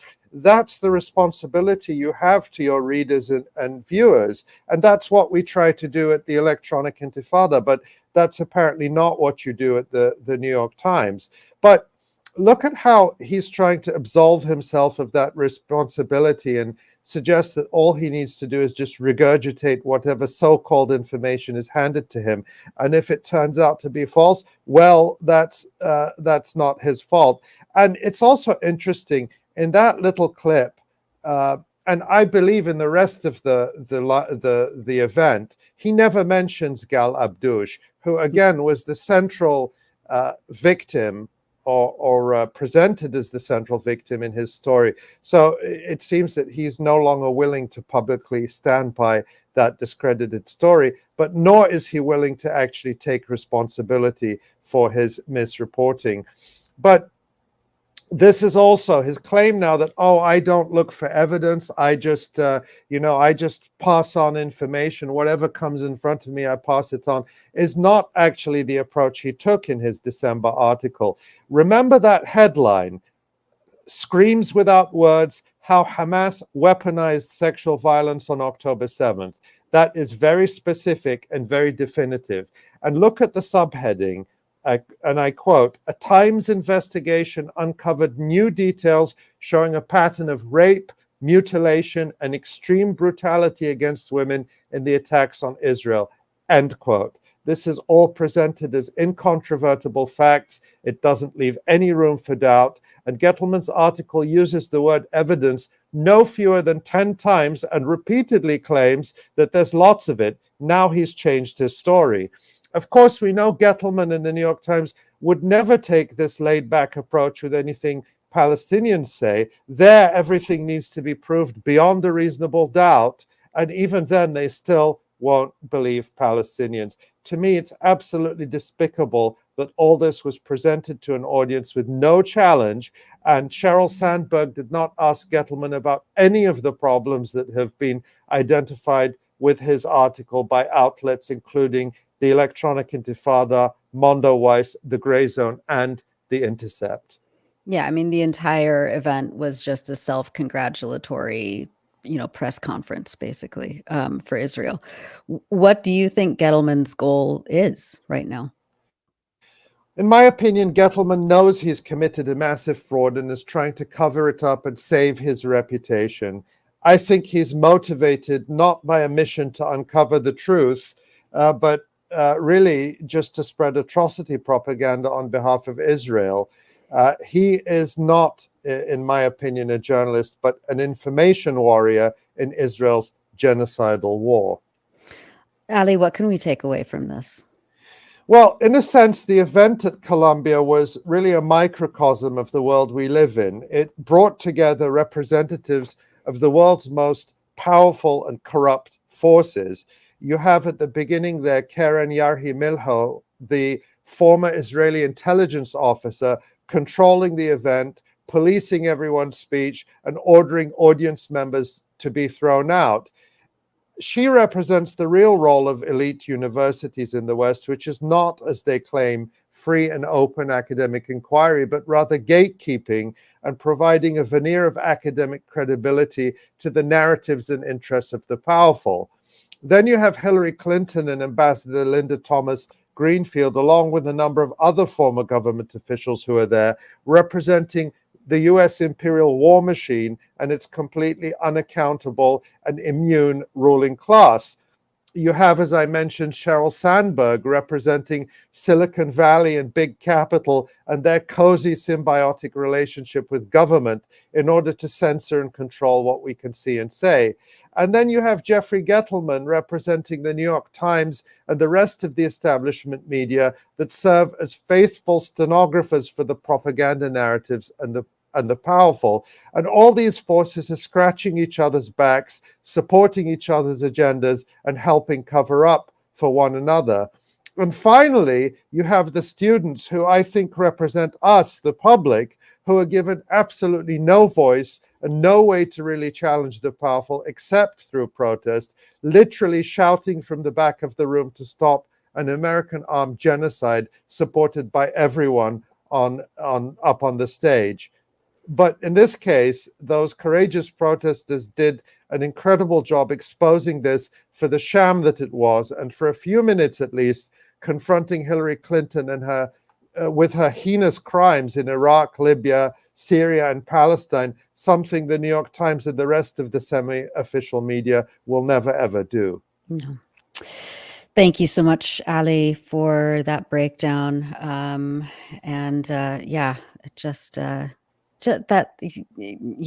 Journalists patting themselves on the back for not providing any evidence is for committing fraud, patting themselves on the back for committing fraud. Yeah, incredible. Thanks so much, Ali.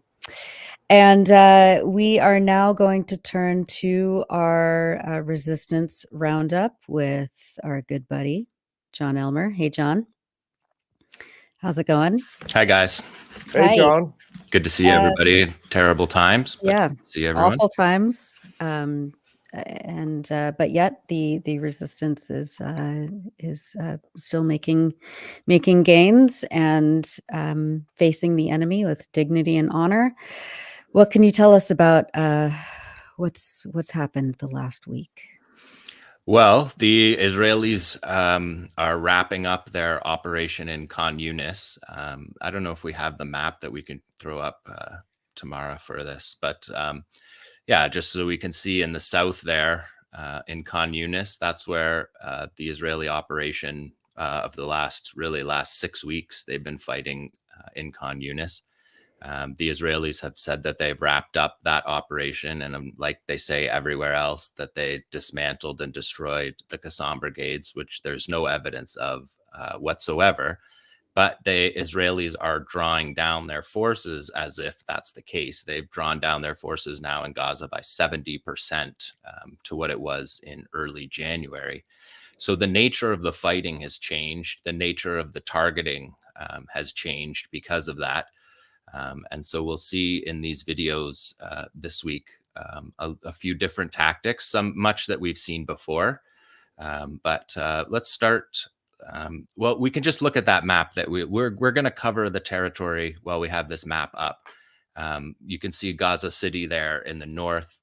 Israel reinvaded Gaza City in the last few weeks, going back into Gaza City, and as we know, re-besieging Shifa Hospital and carrying out more operations along the shoreline, along the promenade in the downtown area of Gaza City that we can see there on the map.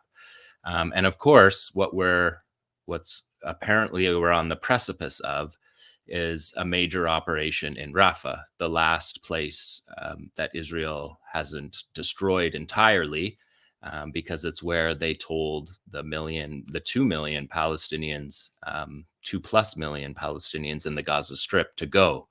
And so people are living in tents in Rafah by the hundreds of thousands. UNICEF said the other day that there was at least 600,000 children in Rafah alone. So we're facing a crisis, humanitarian disaster looming over this operation in Rafah, which is what the U.S. has tried to, according to the State Department and the White House. Biden called it the other day our operation in Rafah, which was at least somewhat honest.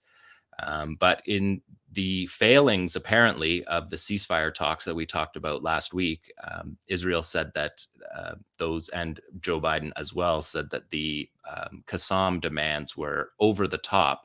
It's not clear which of their humanitarian asks Israel thinks is over the top, because they were very basic things that were asked for in the ceasefire agreement: to move aid throughout the territory, to allow civil defense crews to work in the north, to undo people that are buried in the rubble, thousands of people, more than 10,000 perhaps, stuck under the rubble of their family homes throughout the Gaza Strip. And so part of the ceasefire negotiations, the details that were in those negotiations were to deal with the humanitarian catastrophe. They were to deal with the rest of the prisoner exchange that Israel didn't carry out in the first round of prisoner exchange pause, which is to exchange the civilians, and to open aid up to the Gaza Strip. And the Biden administration called that over the top. So the pause agreement has apparently been put on the back burner, and now we're talking about an invasion of Rafah, where more than 1.5 million Palestinians are living in tents. And it's also, Rafah is the main aid distribution site. So the aid the little aid that there is in Gaza, the food aid that's being distributed, is being distributed through a network that exists in Rafah that doesn't exist elsewhere in the rest of the Gaza Strip. So we're on the precipice of a major humanitarian catastrophe, which 131 days into this feels very difficult to say that somehow this situation is getting worse. But for the Palestinians in Gaza, it looks that way right now. Netanyahu said that without attacking Rafah, that we lose the war. And so we saw him down, and we saw Israeli generals down on the border with Gaza talking to troops about how they are planning on going in, and how this will be Israel touching all areas of the Gaza Strip, which is, of course, what they mean is destroying it. We saw with satellite maps last week destruction in some areas that's virtually total in the north, especially. And there has been bombing of Rafah throughout this war, even though Israel said it was the safe area. Rafah has been the target, and there's been many strikes in Rafah. And over the last number of days, it's been a catastrophe in Rafah because of the population density and Israel's attacks, which they always begin with the airstrikes before they send their ground troops in. And the airstrikes are by far the most deadly part of these operations. And so really staring down the barrel of another catastrophe. And again, with very little military achievements, objectives reached here by Israel carrying out these operations.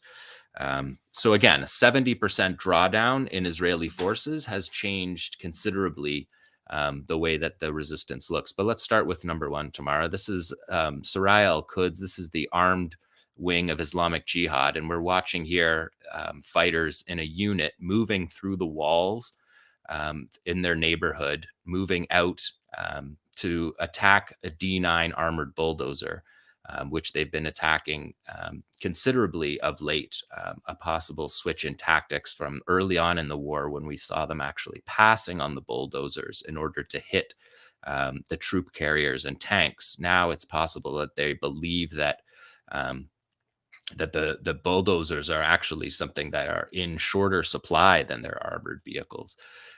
So it's, again, most of these things we're going to have to talk to the fighters after the war ends to find out what these things are. We're trying to interpret them in real time. But what we're seeing in this first video of Saraya al-Quds fighting in Khan Yunis is the fighters moving purposefully through the city, clearly knowing exactly where they're going. They're natives to this town, and they're using that knowledge to stalk Israeli bulldozers. So we're seeing three sets of fighters attacking the same bulldozer here from various different angles, and moving through alleys, moving through the buildings, in order to stay away from the Israeli drone activity, which is a constant for the Israeli military.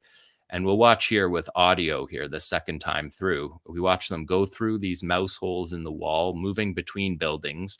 And you can hear here now the drone, the sound of the drone. That's the constant.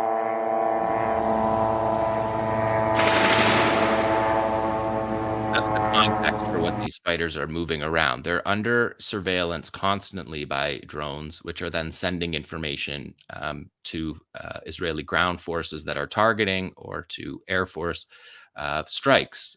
The Israelis are not going in and fighting face to face. We've seen that now for 130 days. They don't get out of their vehicles virtually at all. And so we're watching them walk through walls to avoid drone fire, to drone fire and drone surveillance. And we can see in these Saraya al-Quds videos, because they stay with the shot a little bit longer, we can watch the unit move purposefully and carefully through the town, which is something that they've essentially mapped these towns. Khan Yunis, in this case, we're watching right now in Western Khan Yunis, where there was a lot of fierce fighting that we showed particularly last week on the show. And there you can see the bulldozer is hit multiple times on that one. And we know that the Americans are flying drones over this area too. We know that they've been flying MQ-9 Reaper drones over the Gaza Strip as part of the operation, they say, because there's Americans involved in the capture, in the captives, that gives them the ability to have flyovers of Palestinian territory by American drones. So maybe we can go to the second one, Tamara. This is, again, another example, walking through walls, The fighters are moving through mouse holes in the walls. We're seeing mouse holes both moving in through individual houses, moving from house to house. We're seeing them in alleyways, so moving from area of the city to other area of the city. And here we see, again, soldiers in a window. The Israelis are still in the windows. They believe that they're the ones watching, but of course the Palestinian reconnaissance is superior. It's both their own neighborhood and they're watching constantly. They don't have the drone and the technology that the Israelis do. They're using their eyesight and their knowledge of the neighborhood. So now we have Israelis that believe they're safe in a building, and we're watching footage of Palestinian RPG fire from right across the street. And we can see, in contrast to the Israelis up in the window, moving the window, hanging curtains, doing very obvious things in the window. Even here, we see this RPG fire set up almost like a sniper. He's set up away from the window. The blast of the RPG happens inside the house, not outside, so that the flare isn't seen. And they're just moving so purposefully that we see through these alleyways.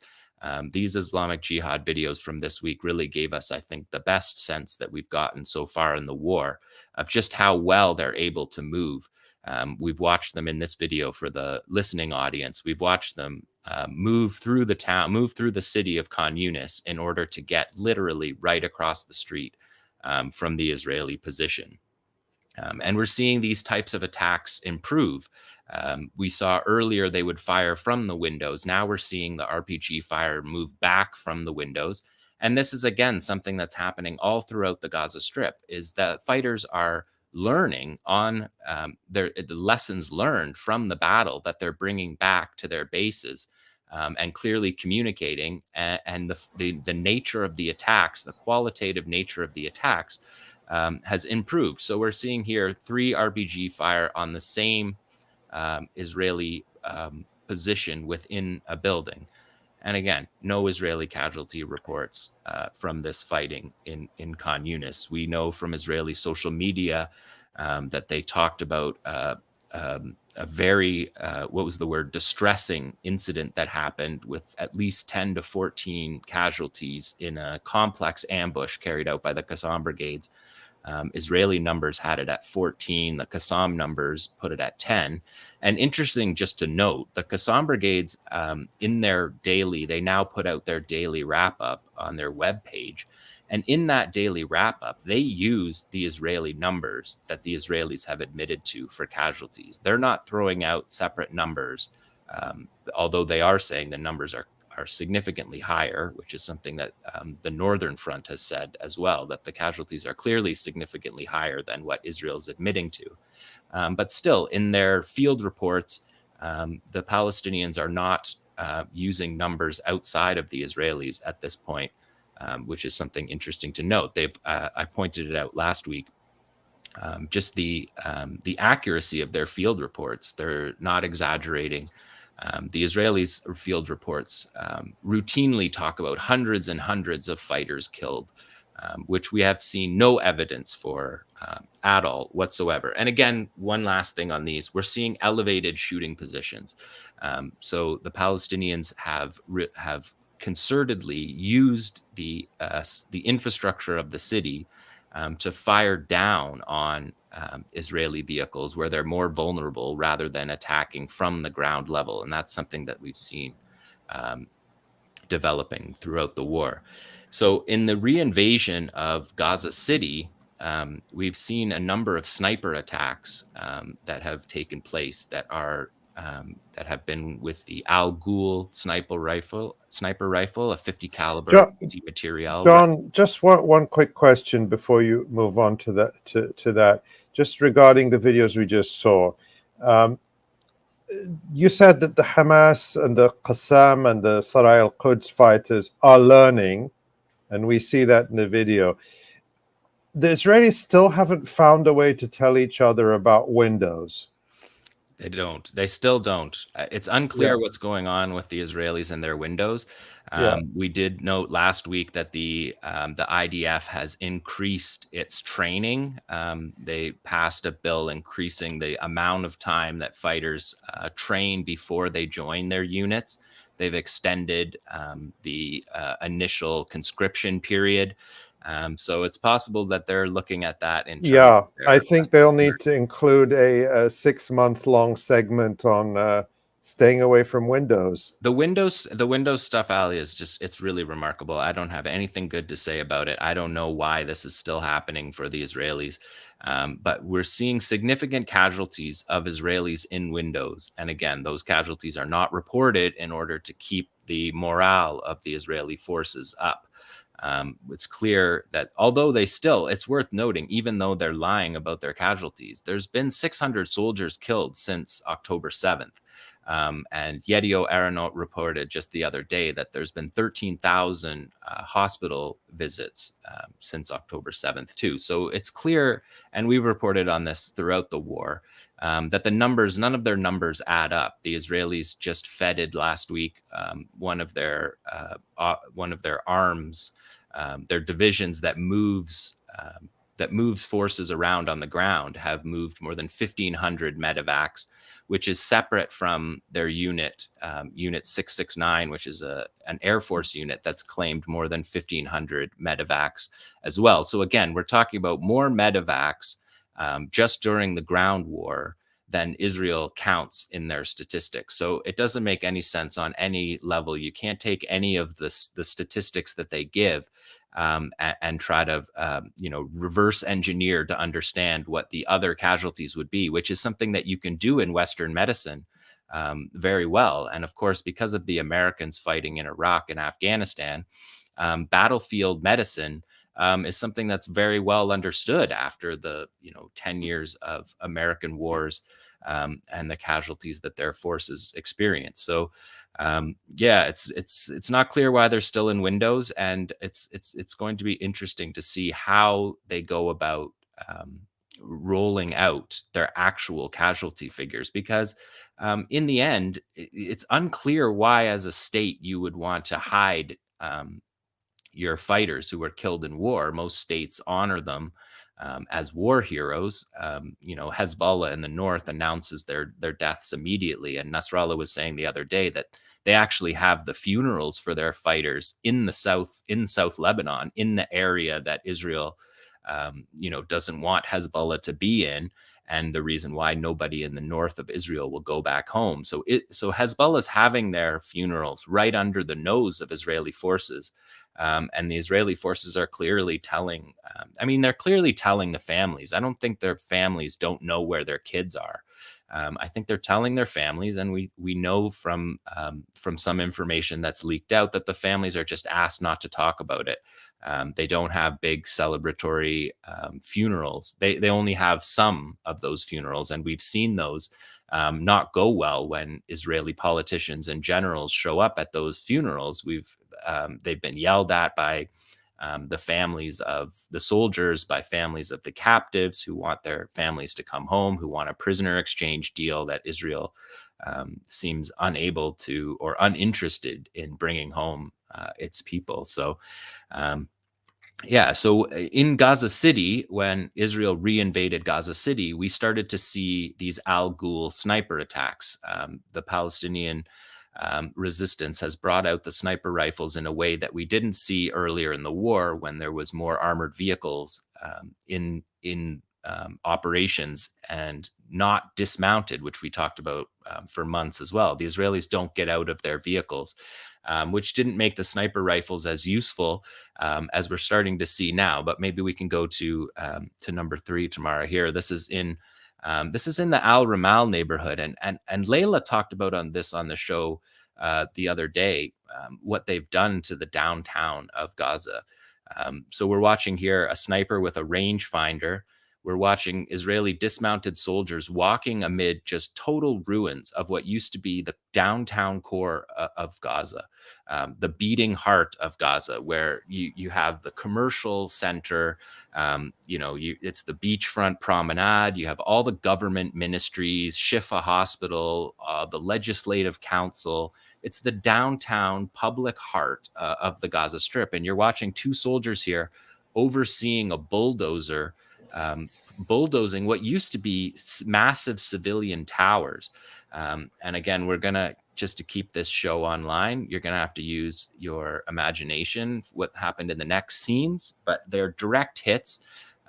Maybe this is a chance to say these full videos are on my Twitter feed unedited, but we are trying to skate around the YouTubes here and keep these shows online by making wise edits.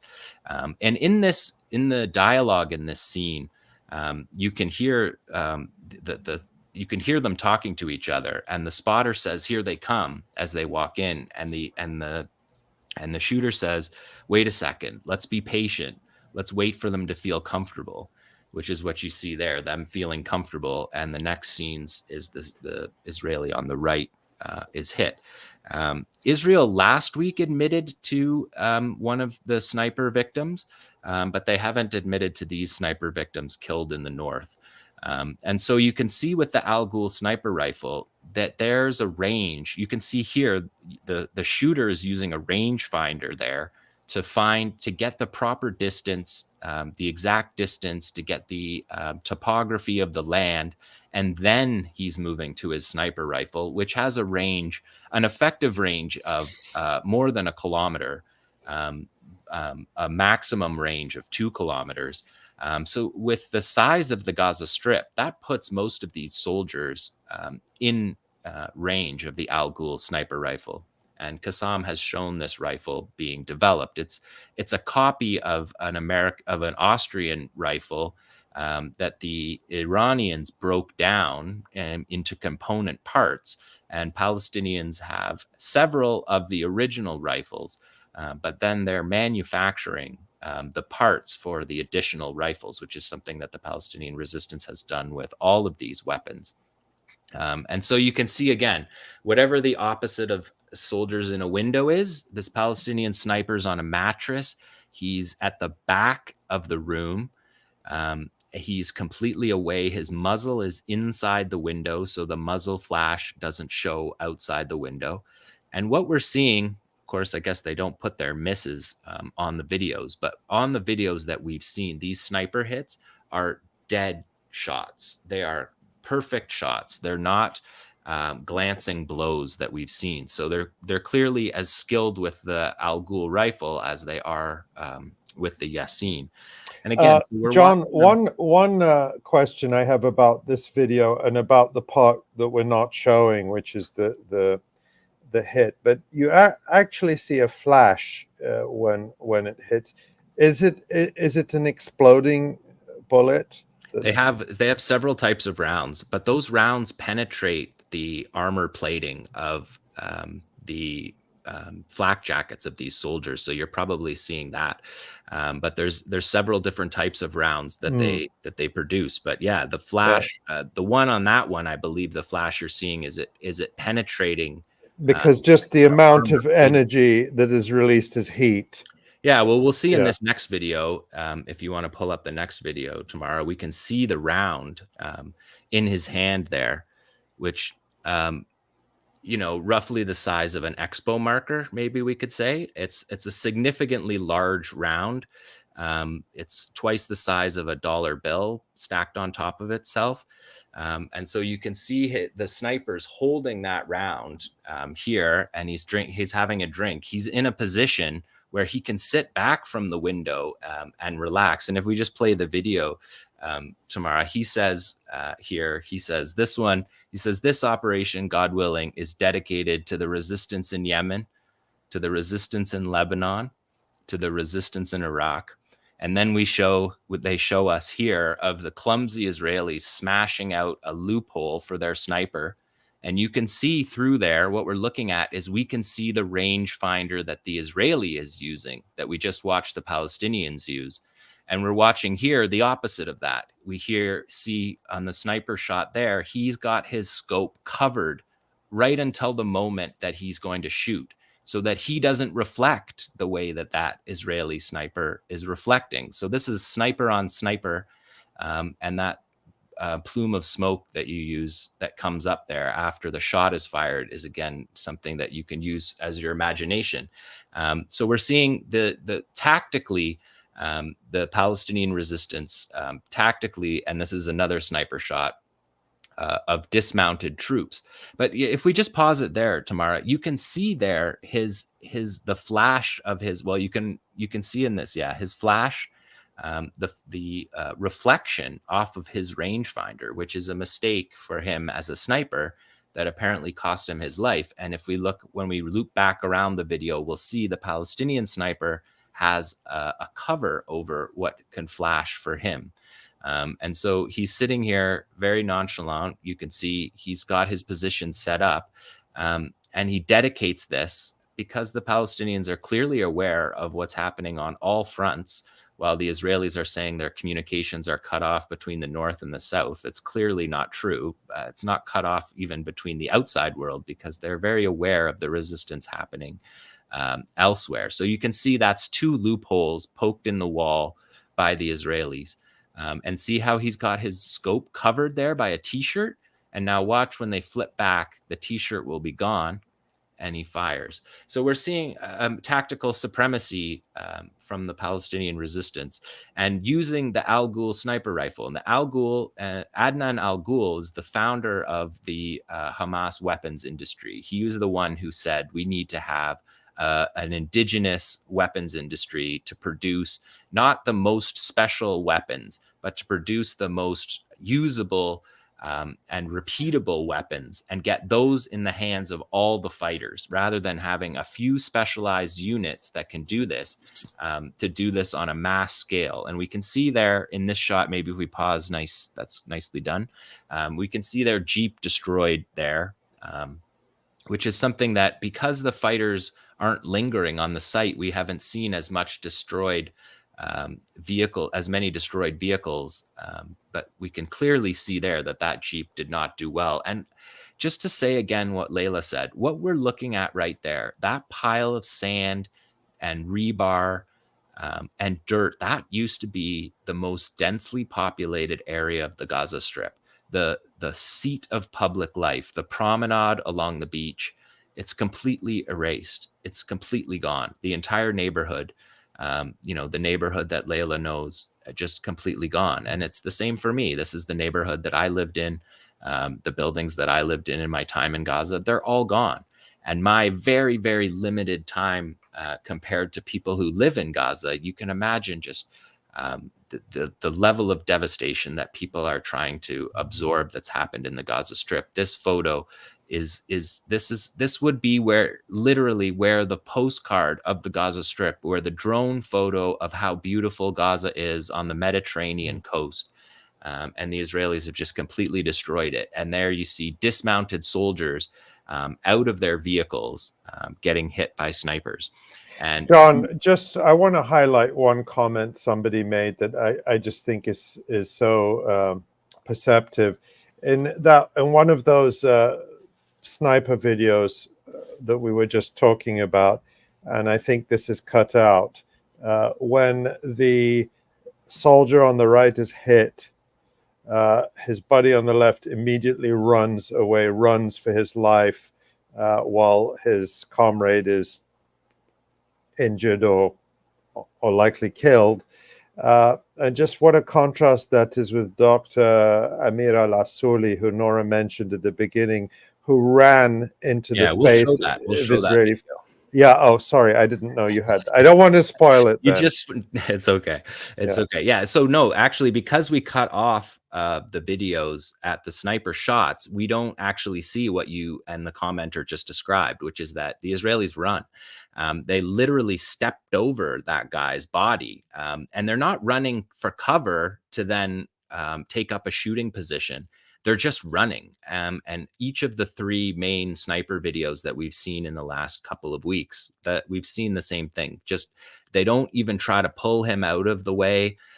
They just leave him, and they're not taking up a position right beside him, trying to cover for him so that someone can get him out. They're just clearly fleeing the scene, and we'll show that video that you talked about after. So stay tuned for that. Yeah, so now we'll go. This week also, Qassam released some information about the Yassin, which is the RPG that we've talked about on this show every single time, because it's the most used weapon. They've used it 1,100 times against Israeli vehicles. And they've talked about, they produced this week sort of a tribute to the Yassin, and they talked about its development and the development between from the lessons learned of the 2014 war, when they had the RPGs, and because of the improvements of Israeli armor, those RPGs weren't working as well during the 2014 war. In the 2014 war, the Palestinians used Cornet anti-tank missiles, wire-guided anti-tank missiles that are a bit more cumbersome. You have to set them up on a tripod, and the shooter has to be in position to fire and then track the shot. And so while they were somewhat effective with that weapon, they were cumbersome and they were deadly for Palestinian forces. And so the 2014 war informed the engineering units of the Qassam brigades, who set about solving this problem of having a light infantry weapon, anti-tank weapon, that could be in the hands of all of their fighters. And they talk about in this tribute to them, to the Yassin, how they spent the time both in research and development on how to make exact replicas of the RPG-7 that the Russians were using with the tandem warheads, that they set about the research and development in the years 2015, 16, 17, and 18. And also while they were getting the specs and everything locked in on the engineering side, on the fighter side, they were training their fighters with these weapons. And they talk about something that we've talked about on the show too, where we showed the footage of miniature replicas, both miniature replicas, but even full-size replicas of Israeli armored vehicles that Palestinians were training on for years and years before Operation Al-Aqsa flood on October 7th, using this weapon. And of course, since October 7th and on October 7th, the Yassin was the primary weapon, and it has been for this entire war. And when history looks back on this war, it'll be what historians focus in on. And so they gave a history of that, and they juxtaposed it with the $6 million tank that the Israelis are so proud of, the Merkava tank, that cost $6 million, $3 million in armor, $1 million for its cannon and aiming systems, and then $2 million in technology that's attached to this. And the Qassam brigades say that over the entire process of research and development and weapons production of the Yassin, that each Yassin comes out at less than $500. And we're seeing them disable these tanks. So maybe we can go to number 5. Sorry, Tamara, number 5. This is Qassam fighting in Gaza City. We're seeing, again, elevated firing positions. And now we're starting to see multiple shots taken at the same target from the same place. So here we're seeing him pick up a Yassin with a tandem 85 warhead, which is what they're using against bulldozers. It's smaller than the 105 of the Yassin because there's slat armor on the bulldozers. So this is a more effective weapon. And now for the second shot, we're seeing them use a fragmentation warhead. So on top of designing the weapon and making an exact replica of the weapon, they've also made the warheads, various warheads that are used in different circumstances. We're seeing it here be used against bulldozers. And you can see there's a tank on the left of the shot there. This is the Qassam Brigades, Hamas's armed wing. And you can see he's aiming at the bulldozer, not at the tank. So earlier in the war, we saw them aiming at the tank and not the bulldozer. So we'll have to find out more about that. But Israel they keep everything secret, but they keep the number of armored bulldozers that they have a secret. It's not even in the military balance, which is the main order of battle journal that keeps these kind of numbers. They have numbers for everything else, at least estimates.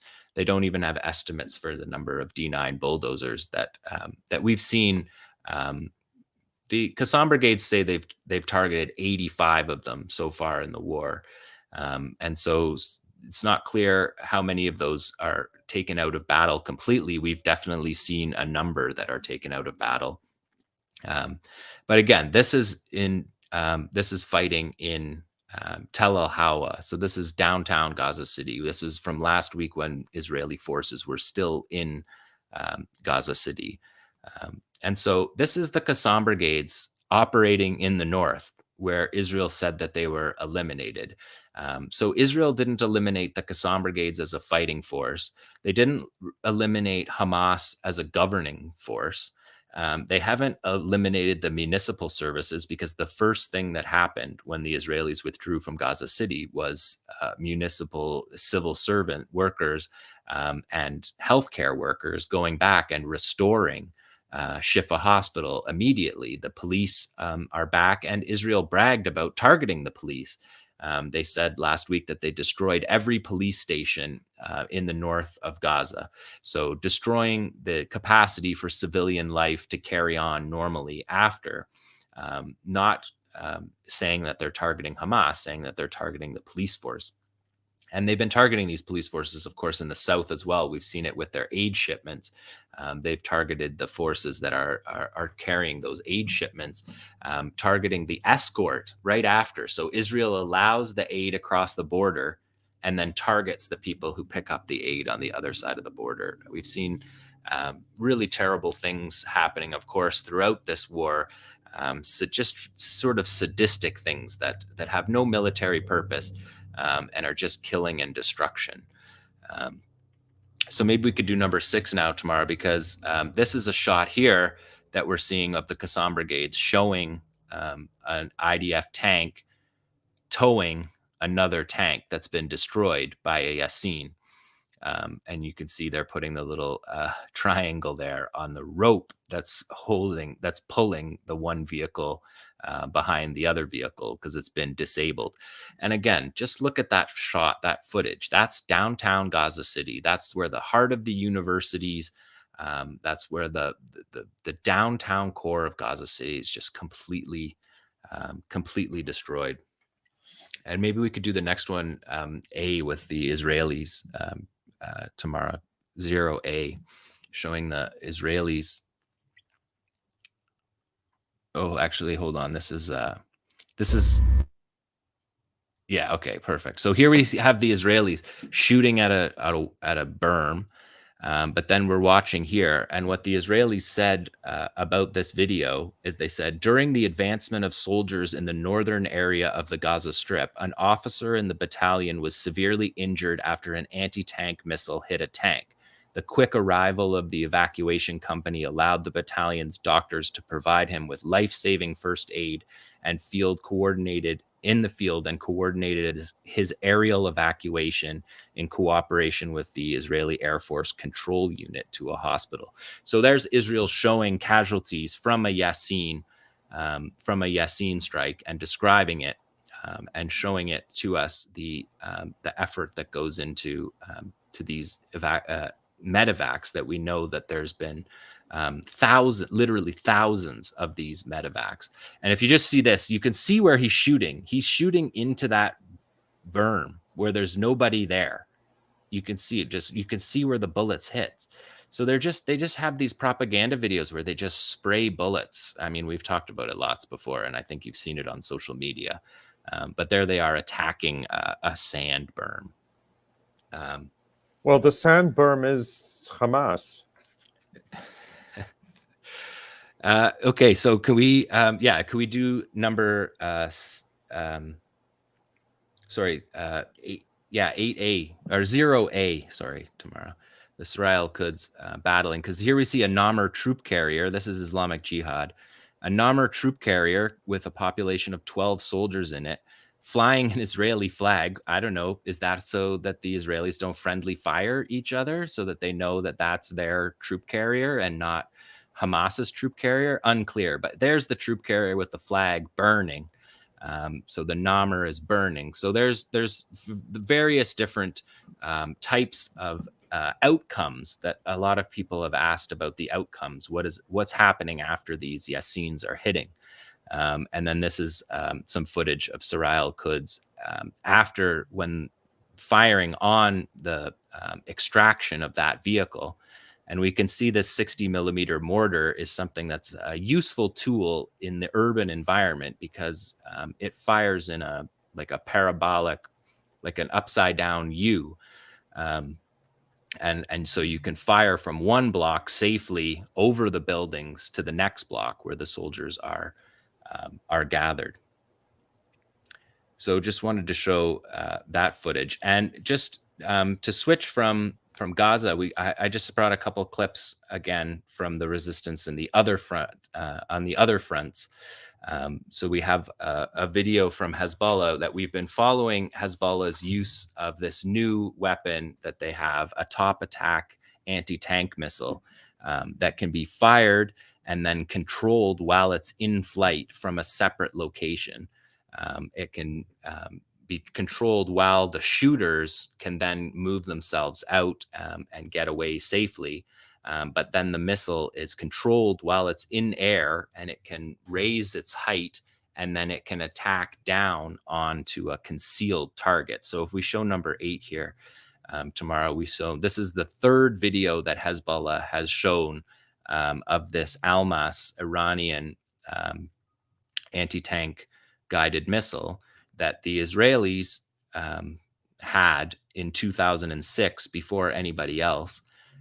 And they had a unit captured by Hezbollah in the July war. So what we're watching here is the missile, and you can see how it's coming from above. And that tank that we're looking at, that's a Merkava 4, hidden behind a high berm, behind a wall, behind 2 buildings.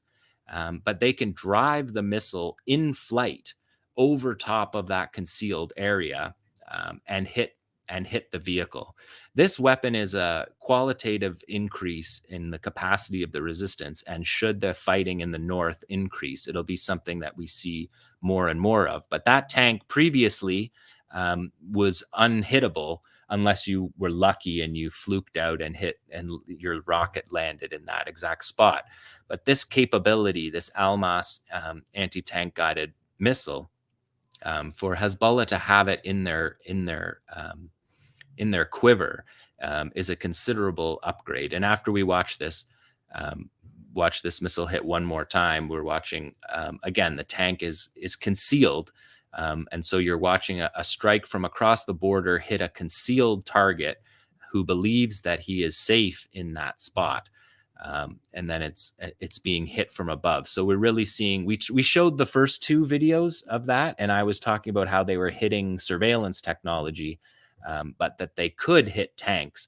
And then a couple days later, Hezbollah showed us hitting the tanks. And after this strike tomorrow, if we can show the article from 2006. So this is a report from 2006 after the war that says this is on Israeli state-owned television. It says Israeli military sources that said that the Ground Forces Command has determined that Hezbollah seized the Spike anti-tank guided missile system. The sources said Hezbollah captured the Israeli system during the war in Lebanon in the summer of 2006. This is an article from November of 2006. And the IDF source says, we know that one of the Spike systems has gone missing in the area where Hezbollah operated. And the Spike system was then, the Israeli military commentator said, it obviously went to Iran. So that was 2006. Here we are, 2024. And that has come to pass for the Israelis. So that's the northern front. Again, we should do a whole show on the northern front because so much is happening on the north. Constant escalation and tactical achievements by Hezbollah, and Israel sticking largely within the rules of engagement in the north, not escalating. Nasrallah pointed out the other day that that's proof of Hezbollah deterrence, because previously these kind of attacks that we've watched on these videos would lead Israel to bomb civilian areas in their Dahia doctrine as a response to these types of attacks, which we haven't seen. So let's just go to the West Bank now. Because again, in the West Bank, there's constant resistance in the West Bank that would be called an intifada at any other time. There's armed struggle in 8 different sites throughout the West Bank. Israel's carrying out massive raids, just brutal roundup raids, 7,000 arrests in the West Bank, doubling the prison population, more than doubling the prison population, collecting bargaining chips for this prisoner exchange, and just arresting obviously innocent people all throughout the West Bank. 7,000 arrests, 4,000 people killed, or 400 people killed since the October 7th attacks, and Israel not reporting their casualties in the West Bank. So we can maybe show number 10 here, Tamara. This is the Palestinian resistance in Jenin. This is an Israeli Jeep that we're watching hit an IED planted in the ground at the entrance of the Jenin camp. And we're watching the Jeep on a patrol blow up in a way that clearly would have casualties, but no casualties being reported by the Israelis in this incident in the West Bank. And we've seen a number of these. Again, everything, just to reiterate to the audience, everything that we're showing you here has happened in the last week. This is the resistance. This is the way we get the news of what's happening on the ground. And we want to bring that part of it to you. We bring the political and the humanitarian, and we also want to bring the resistance component to it. And so we show the fighters all the time. Let's show the video that Ali was talking about, Tamara, because this do we have her name, Ali? I thought Amira Dr. yeah, Dr. Amira Al-Asuli. This is February 9th. Quadcopter snipers outside of Nasser Hospital that are shooting people that come in and out of the hospital. And the man is shot, and he's right across the door from the emergency room. And people are saying, don't go. And the doctor, she takes her jacket and legendarily passes her jacket, just says, forget it, hold my coat. And she just runs through the fire in order to pick up this innocent person shot by a quadcopter outside of the hospital. So I wanted to show that, and Nora, I got into your report at the beginning, so I took it out, but you didn't fit it in. So I wanted to show this here because, we say it all the time, but the resistance comes in all different forms, and the Palestinians have been courageously carrying out, without cameras, these kind of operations, these kind of just incredible bravery,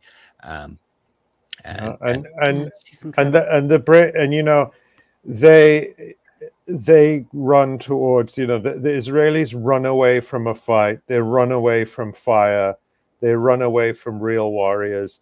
These Palestinians, this doctor runs towards it, and the Palestinian Red Crescent Society workers who went to try to rescue Hind after her family had been murdered, the 6-year-old girl whose family was murdered by Israel, and then they were murdered along with Hind. They did not hesitate to run into danger. Hard to imagine this kind of courage, and just compare it with, as you've pointed out time and again, John, the sheer cowardice of what the Israelis do. They attack civilians from great distance and great height with powerful weapons. And just this amount of willingness to sacrifice for your own people you could only stand in awe in front of it. And this is such cowardice, to shoot people in the entrance of a hospital. There's footage from this. I mean, I think like we would get taken off the air for showing it because it's just carnage. They're sniping people, and they do these quadcopters which are fitted with guns, and they use them. I'll tell you a story about the quadcopters, which I don't know if I've mentioned it before, but our dear friend Rifat, who was murdered on Rifat al-Ar'ir, who was murdered on December 6th, at a certain point, and this would have been I'd have to go back and look at his messages, but in late October, early November, reported to me, he said there are quadcopters, and this was when he was he was staying at a home near the Rantisi hospital in Gaza. And this was at the point where the Rantisi hospital, and there's a whole medical complex there of several hospitals, were under attack. And this was before they went in, and you remember the famous incident where Daniel Hagari said, this is a list. And it was this is a terror list. And it was a wall calendar. But, before that, and Rifat was reporting on this at the time, he said the quadcopter was just there in the vicinity of the hospital, just randomly shooting people. Yeah. And he actually sent me videos of the quadcopter shooting, and that particular video was shot down. And you could see it fall out of the sky. It was shot down by small arms fire. And Rifat wisely, I think, did not want to post the video publicly because he was afraid it could reveal his location. It showed clearly the buildings. He shot it out of a window from the apartment that he would have been staying in. And he didn't want to reveal his location. And I think he was even so concerned that he actually deleted the videos because he was afraid that the Israelis could somehow get access to his phone or whatever it was. But and I regret I didn't save them. But those videos he sent were evidence of war crimes, of using the quadcopters to terrorize people in and around a hospital to force them out of the hospital. And that's exactly what we're seeing now with the Nasser hospital, the same tactics. So the reason I'm making that connection is just to show really that the evidence is this is systematic. It's a strategy. And the hospitals are the targets. Yeah, but it's not just rogue soldiers or the quadcopter. This is their strategy. They use these flying robots to murder and terrorize people in and around hospitals. Yeah, we're watching this footage. In the footage outside of these hospitals, there's bodies on the ground outside of the door of the hospital, and people can't get them into the ER, can't get the bodies because they're being shot at. They're being told to evacuate the hospital, and then they shoot them as they evacuate. They don't let anyone come into the hospital. It's just pure terror. There's no military purpose to this. Any proper military, if you were to say that the hospital was a target, there's ways of clearing the hospital that don't involve massacring innocent people who have nothing to do with what's going on, and then ultimately not even going to the hospital. They've one by one systematically destroyed and dismantled all of these hospitals. And it's the first target that they do. And they're doing it again now with Rafah, talking about how they have to evacuate the hospitals in Rafah. This has been a systemic campaign, and to show that video of the courage that it takes for everyday Palestinians to, and they're doing it constantly, because you'll never see a video of a bombing in Palestine that doesn't have dozens of locals running to the scene, digging with their bare hands, trying to get people out. Those are just the civilians. And then, of course, you have the civil defense people who are just total heroes going around trying to get people out under the most dangerous circumstances. Ali, you talked about the paramedics. I went around with the paramedics in previous wars, and they're just the most incredible people. The courage and the dedication that they have to their job is something that I wish we could do a whole show on the Red Crescent paramedics, because they're just the best of us are these people, and that's who Israel targets from the safety of their $6 million armored vehicles. It's depraved. It's depraved. Should we just, I know that we're getting close to wrapping up, but should we just have a few minutes on the latest with the ceasefire talks? Yeah, so from what we know, the ceasefire talks were given broad approval by Shabak, Mossad, the CIA chief, the Egyptian intelligence chief, and the Qatari prime minister, and the proposal was given from Qassam to them, which included three stages, 45-day stages, but it was really focused on stage one. And stage one is the release of the civilians in exchange for a number of Palestinian prisoners, and the opening of aid and the opening of civil defense capacity to give diggers and to let people go home to their houses where they're going to live in tents on their own homes, because there's a lot of talk about people being pushed into the Sinai. Palestinians aren't going to be pushed into the Sinai. They're going to push their way back to their homes, and they're going to pitch tents on top of the rubble of their homes, which you're going to see. And the homes that aren't completely destroyed, people are going to clean them up and live in them. And the Netanyahu and Biden said that was over the top, that request was over the top. And so it seems like the ceasefire talks have been they're still going. The talks are going consistently. But the momentum that it seemed that they had has been drained a little bit from from my reading of the situation. Of course, we're not able to have independent readings of this because they're all based on secret meetings that, unless they release what they talked about in the meetings, we don't know. We know that one of the persons at the meeting said that one of the reasons why Palestinians wanted a ceasefire was because the Israelis are killing all their families, which is, I think, proof from somebody participating in those discussions that the war isn't targeting the resistance. The war is just so clearly targeting people's families and not targeting the resistance. But they're saying that the ceasefire talks were a hope. The pause, I don't even know if a ceasefire was on order, but a pause was what was necessary for the starvation situation for Palestinians. And to have that pushed back in favor of a mechanized invasion of Rafah is horrifying. It is horrifying. And you'll remember that when we spoke about this last week, I think at least I was somewhat skeptical that the gaps could be bridged, because what Hamas put forward in its response, and that was a response on behalf of all the resistance factions, was very reasonable and moderate and minimal.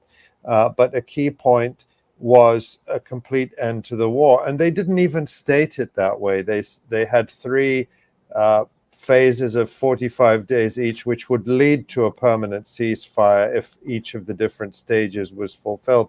And as you mentioned, Joe Biden called that over the top. Medicine is over the top. Free access to food is over the top.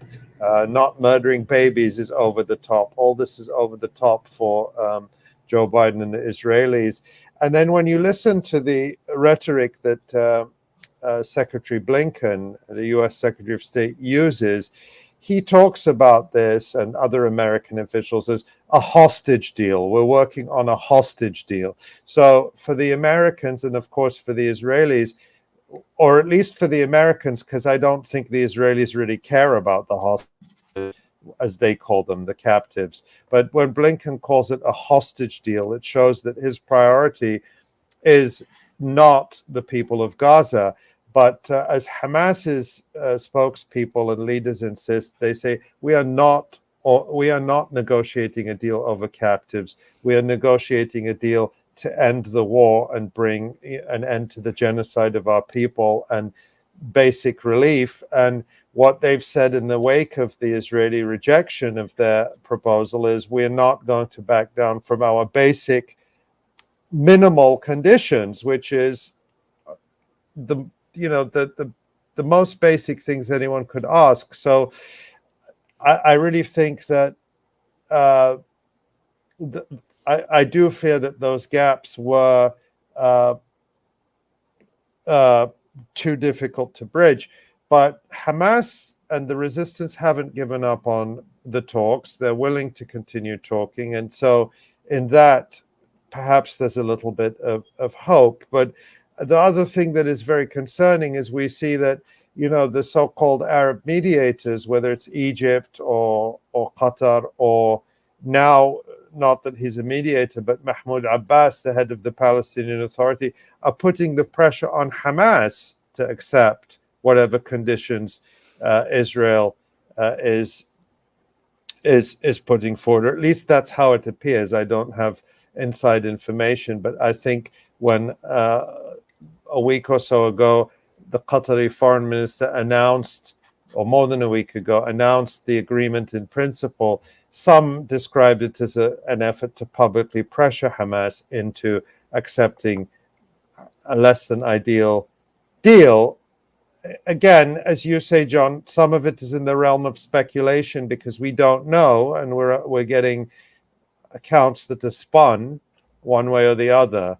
But it's still difficult to see how the Israelis can climb down from their tree without anything. And we haven't talked about their so-called hostage rescue, which people are raising a lot of doubts about.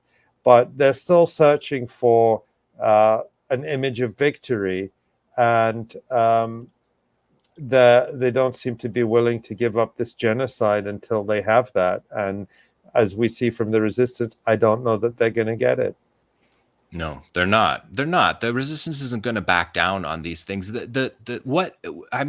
Maybe we can talk more about it next show. But if we will go through the items that of the first stage of the ceasefire, there's absolutely nothing over the top about it. If anything, it's the bare minimum of humanitarian aid that would come to the population, which is something that should be a core part of any war.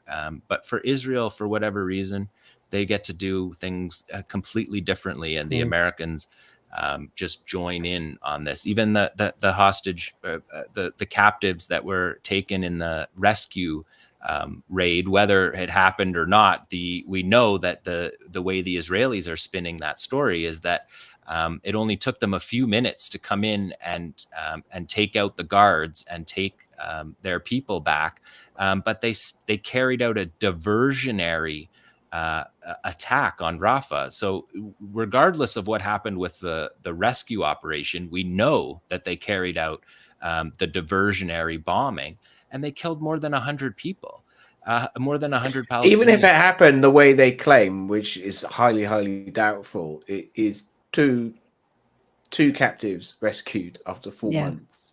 Yeah. When they could have had them all back. And then if they can say we're justified in killing 70 Palestinian civilians to rescue 2 people, then what does that say for what Palestinians would be entitled to do to Israelis for 75 years of genocidal violence? But if I can just say, how many of the captives have they killed in the mass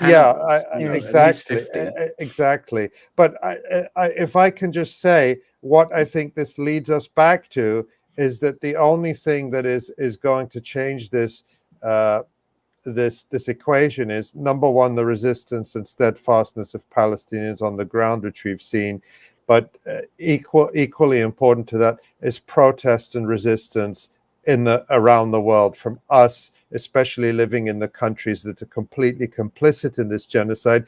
And we're starting to see movement. Last week we talked about how the major Japanese firm 𝐓𝐡𝐞 had severed its ties with Elbit Systems, Israel's biggest arms maker. And this week, another company, another major Japanese company, Nippon Aircraft Corporation, has done the same. We talked about how Belgium's Wallonia region and Spain have suspended arms shipments to Israel. Also this week, a major victory in the Netherlands, where a court there ruled that the Dutch government has within 7 days to cease exporting spare parts for the American-made F-35 fighter jets that Israel uses. And this is particularly significant because the Netherlands is actually the regional service center for the F-35s. They're the main storage warehouse for the spare parts that the Netherlands sends to Israel. And as we talked about with Farrah and David Sheen, we have this letter today from the governments in Ireland and David Cronin, sorry.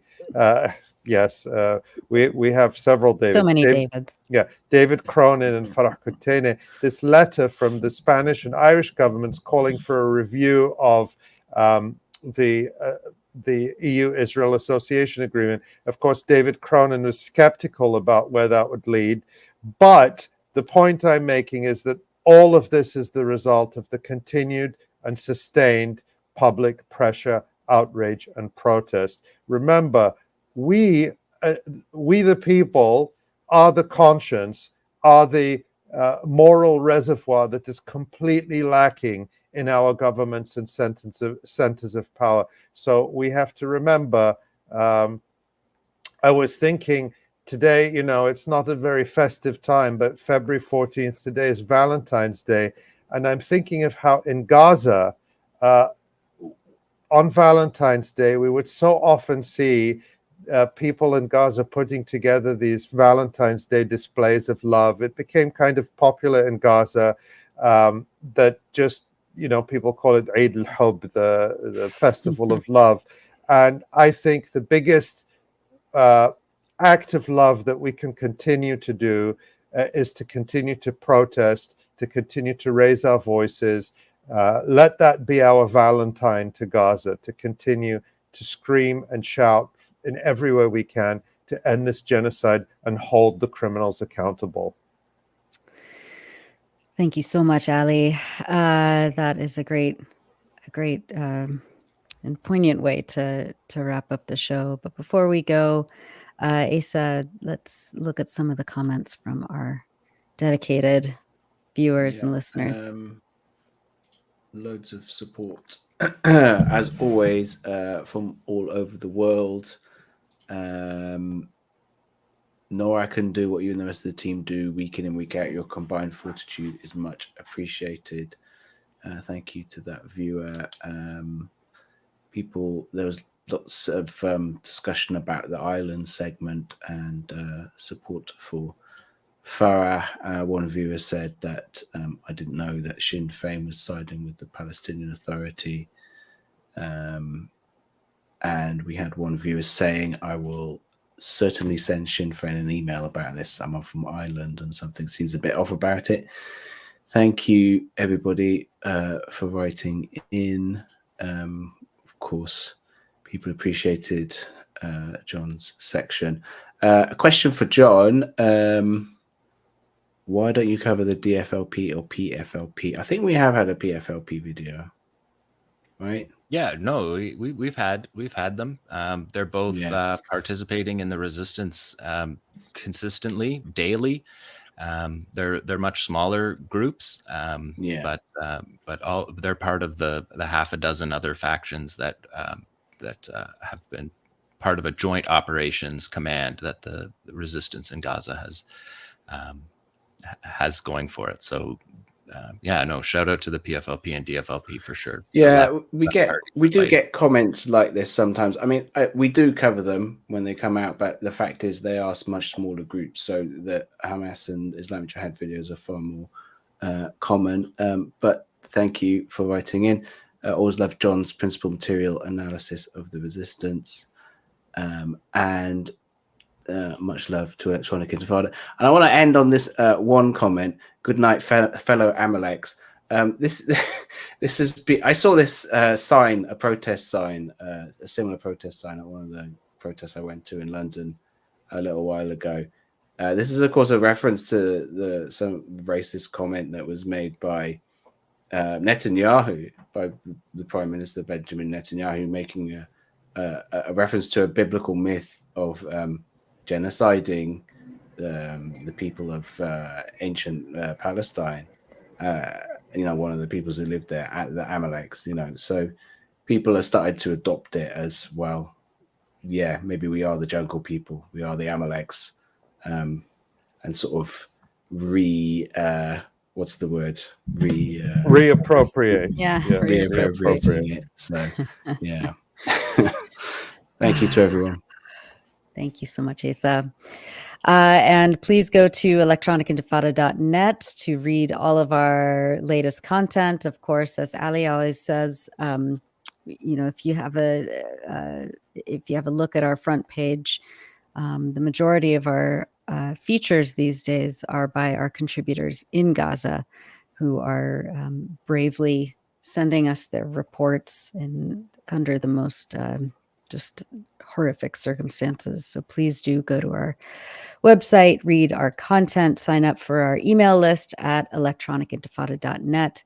And be sure to like and subscribe to this YouTube channel. You can get notified of our next live streams and other standalone podcast segments that we've also been doing recently. So please go to electronicintifada.net for all of that. Thank you so much to Tamara Nassar behind the scenes, our director and producer, Ali, Jon, and Asa, and everyone at the Electronic Intifada. Thank you so much, and we'll see you next time. Thank you.